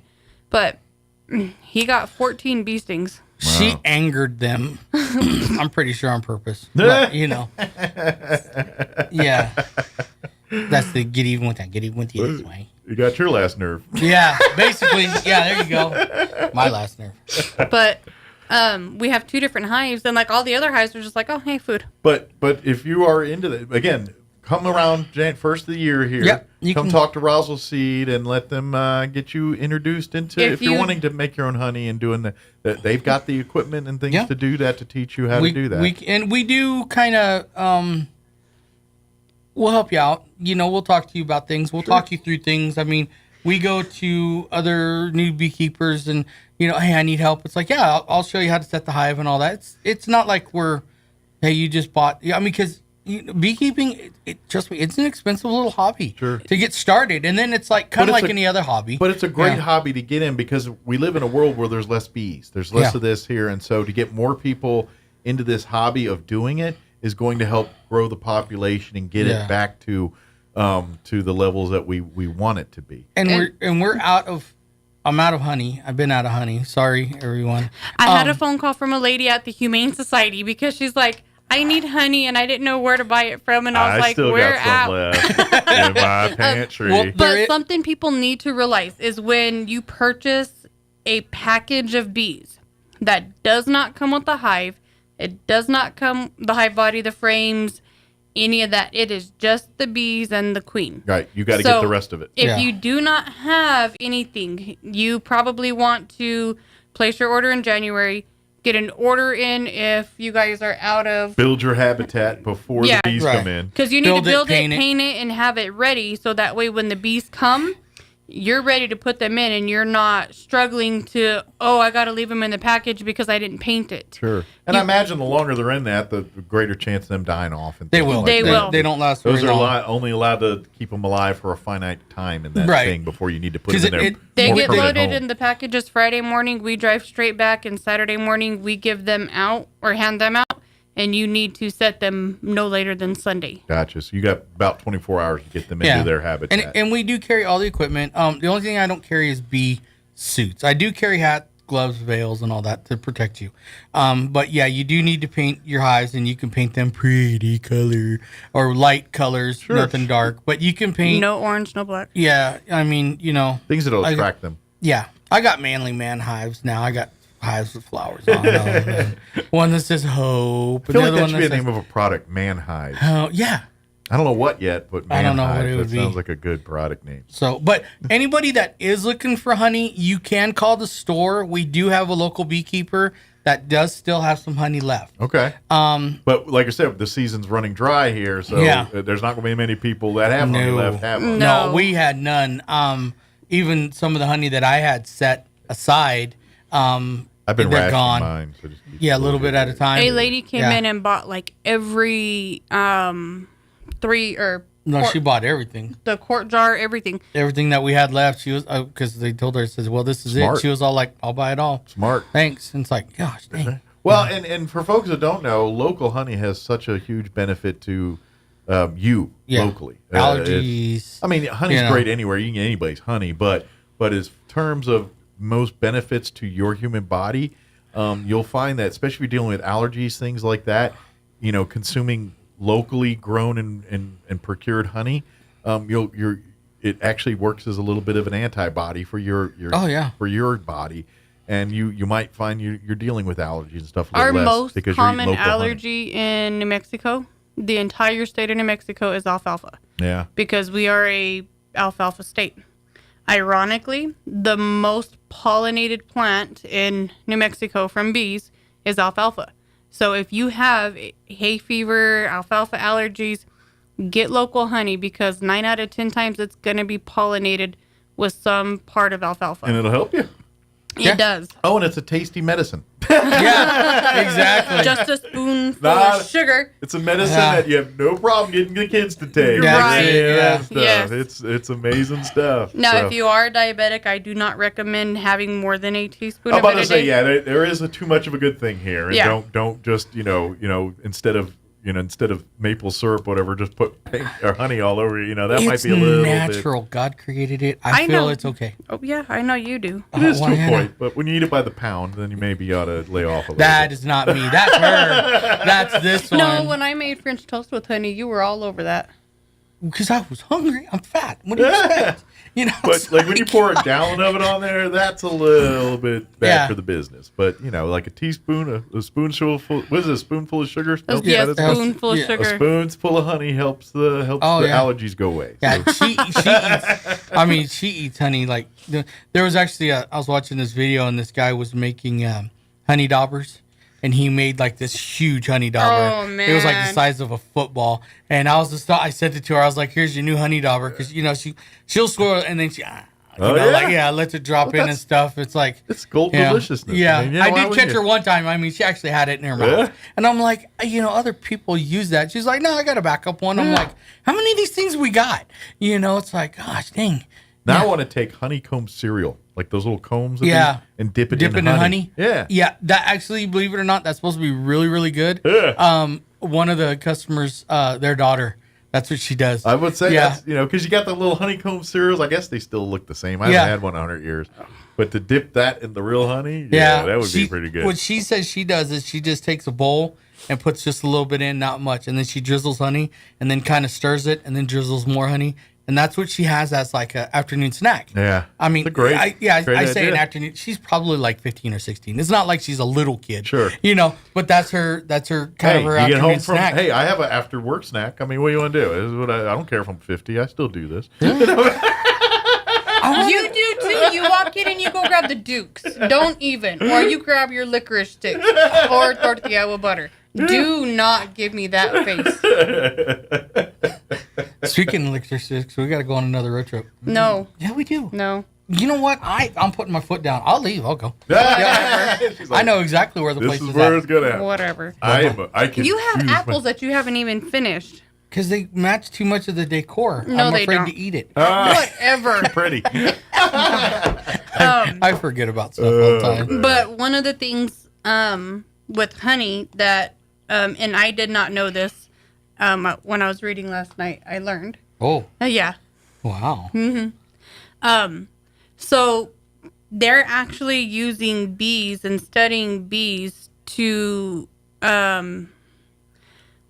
part of what they use to like insulate the hive is actually what they are harvesting to put in our antibiotics. Interesting. In the penicillin and amoxicillin, or people who are allergic to penicillin, they're actually making a bee antibiotic out of the insulation. So even like people that are allergic to bees and things might see a cure, I guess, possibly say from this? They're actually using bees to do treatments for rheumatoid arthritis, like Kent, and he stings his hand. That makes sense when they... But they're able to recreate the venom from the insulation. There's something in whatever gooey glue that they use on the insulation. Okay. So from the honeycomb? No, the black stuff, like when they fill in the holes. Yeah. Okay. The construction material that they use for the hive there a little bit. It's stronger than Gorilla Glue.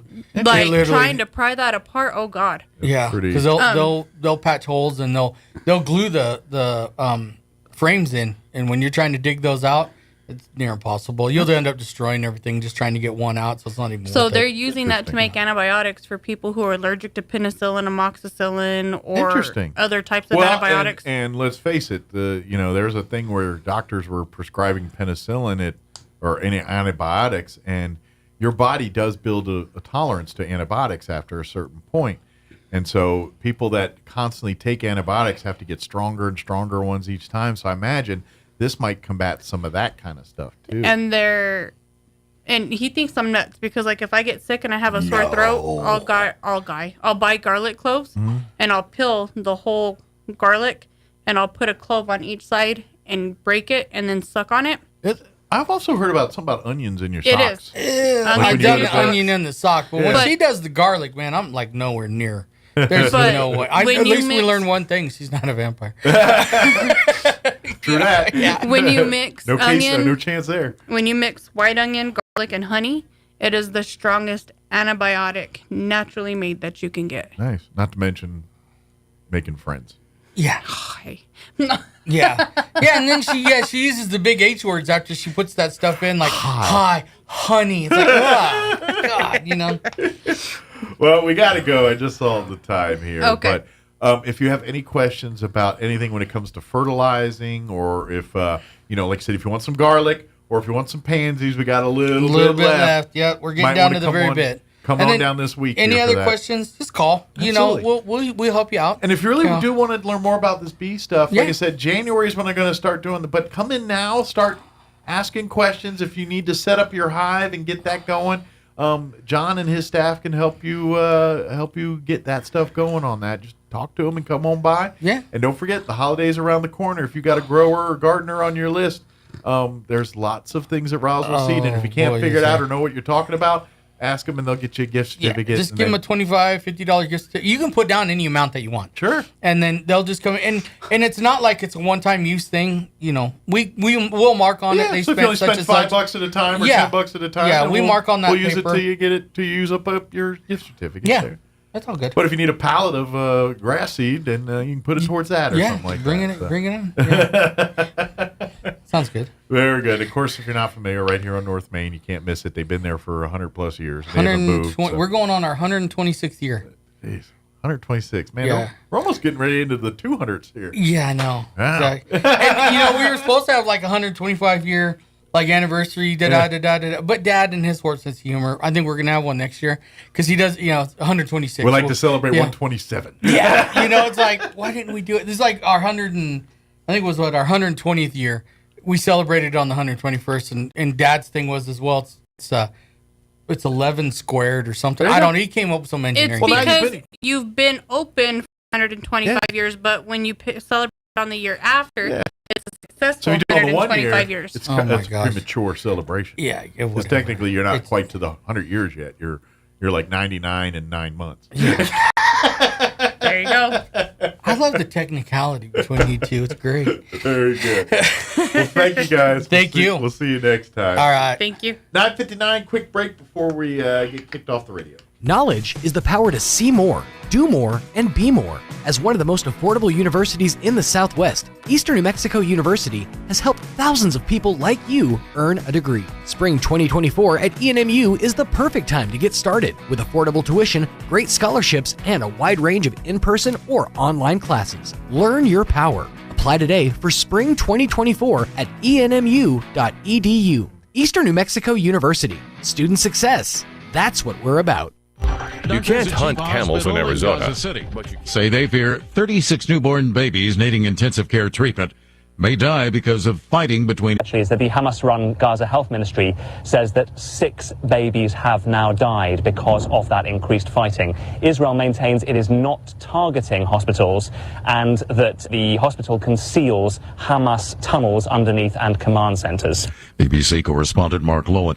Israel says Hamas shields itself among civilians and that the hospital, Gaza's largest, is a prime example. Also at townhall.com, Republican presidential candidate Tim Scott announcing he's dropping out of the 2024 race. That's about 2 months before the start of voting in Iowa's leadoff caucuses. The decision comes as Scott continued to struggle in those polls in a field dominated by former President Donald Trump. Scott, the Senate's only black Republican, entered the race with more cash than any other Republican candidate, but could not find a way to break through. Donald Trump's defense team slated to start questioning witnesses today in the civil fraud trial in New York against the Trump Organization. In an interview, Alina Habba, a lawyer for Trump, says they plan to ask for a mistrial. This judge has to be the one that decides, is he going to recuse himself? Does he feel that there was a mistrial? It's a bench trial. We have one judge, and it's the same judge that issued the gag order that has to make those determinations. Attorney Alina Habba. On Wall Street, the Dow is up 112 points, but the Nasdaq is losing 10 points. More at townhall.com. Donald Trump's indictment proves that saving America is not going to be easy. There are entrenched powers that are fighting this with everything they've got. They want to keep control over the country, the narrative, and the nation's money supply. Hi, I'm Lance Wallnau. I'm a news analyst, a Christian author, an evangelical leader. I speak to millions of people every week, people just like you. You see, what the elites are doing is using inflation and government handouts and now central bank digital currencies to determine how they're going to control America. And that's why I recommend all Christians start a gold IRA from the Birch Gold Group. Because physical precious metals are one of the few ways you can maintain control over your own savings. To get a free info kit on gold IRAs, text the word faith to 989898. Birch Gold Group is the only gold company I trust. Get their free info kit and you'll see why a gold IRA can help you. There are no strings attached. Text the word faith to 989898 and you're going to be blessed by taking action right now. Former British Prime Minister David Cameron has made a shock return to high office. Cameron has been appointed Foreign Secretary in a shake-up of the Conservative government that also saw the firing of divisive Home Secretary Suella Braverman. It's rare for a former leader and a non-lawmaker to take a senior government post. The government says Cameron will be appointed to Parliament's unelected upper chamber, the House of Lords. The move marks the return of a leader brought down by Britain's decision to leave the EU. Cameron had called the 2016 EU membership referendum confident the country would vote to stay in the bloc. He resigned the day after voters opted to leave. Charles de Ledesma, London. El Salvador's government has begun slapping a $1,130 fee on travelers from dozens of countries connecting through the nation's main airport. The move comes amid U.S. pressure to help control migration flows to its southern border. Breaking news at townhall.com. LA motorists should expect traffic snarls as crews assess how much damage was caused by a weekend fire that closed a major elevated interstate near downtown. Hazardous materials teams removed burned material from underneath Interstate 10 on Sunday to make way for engineers to further assess damage.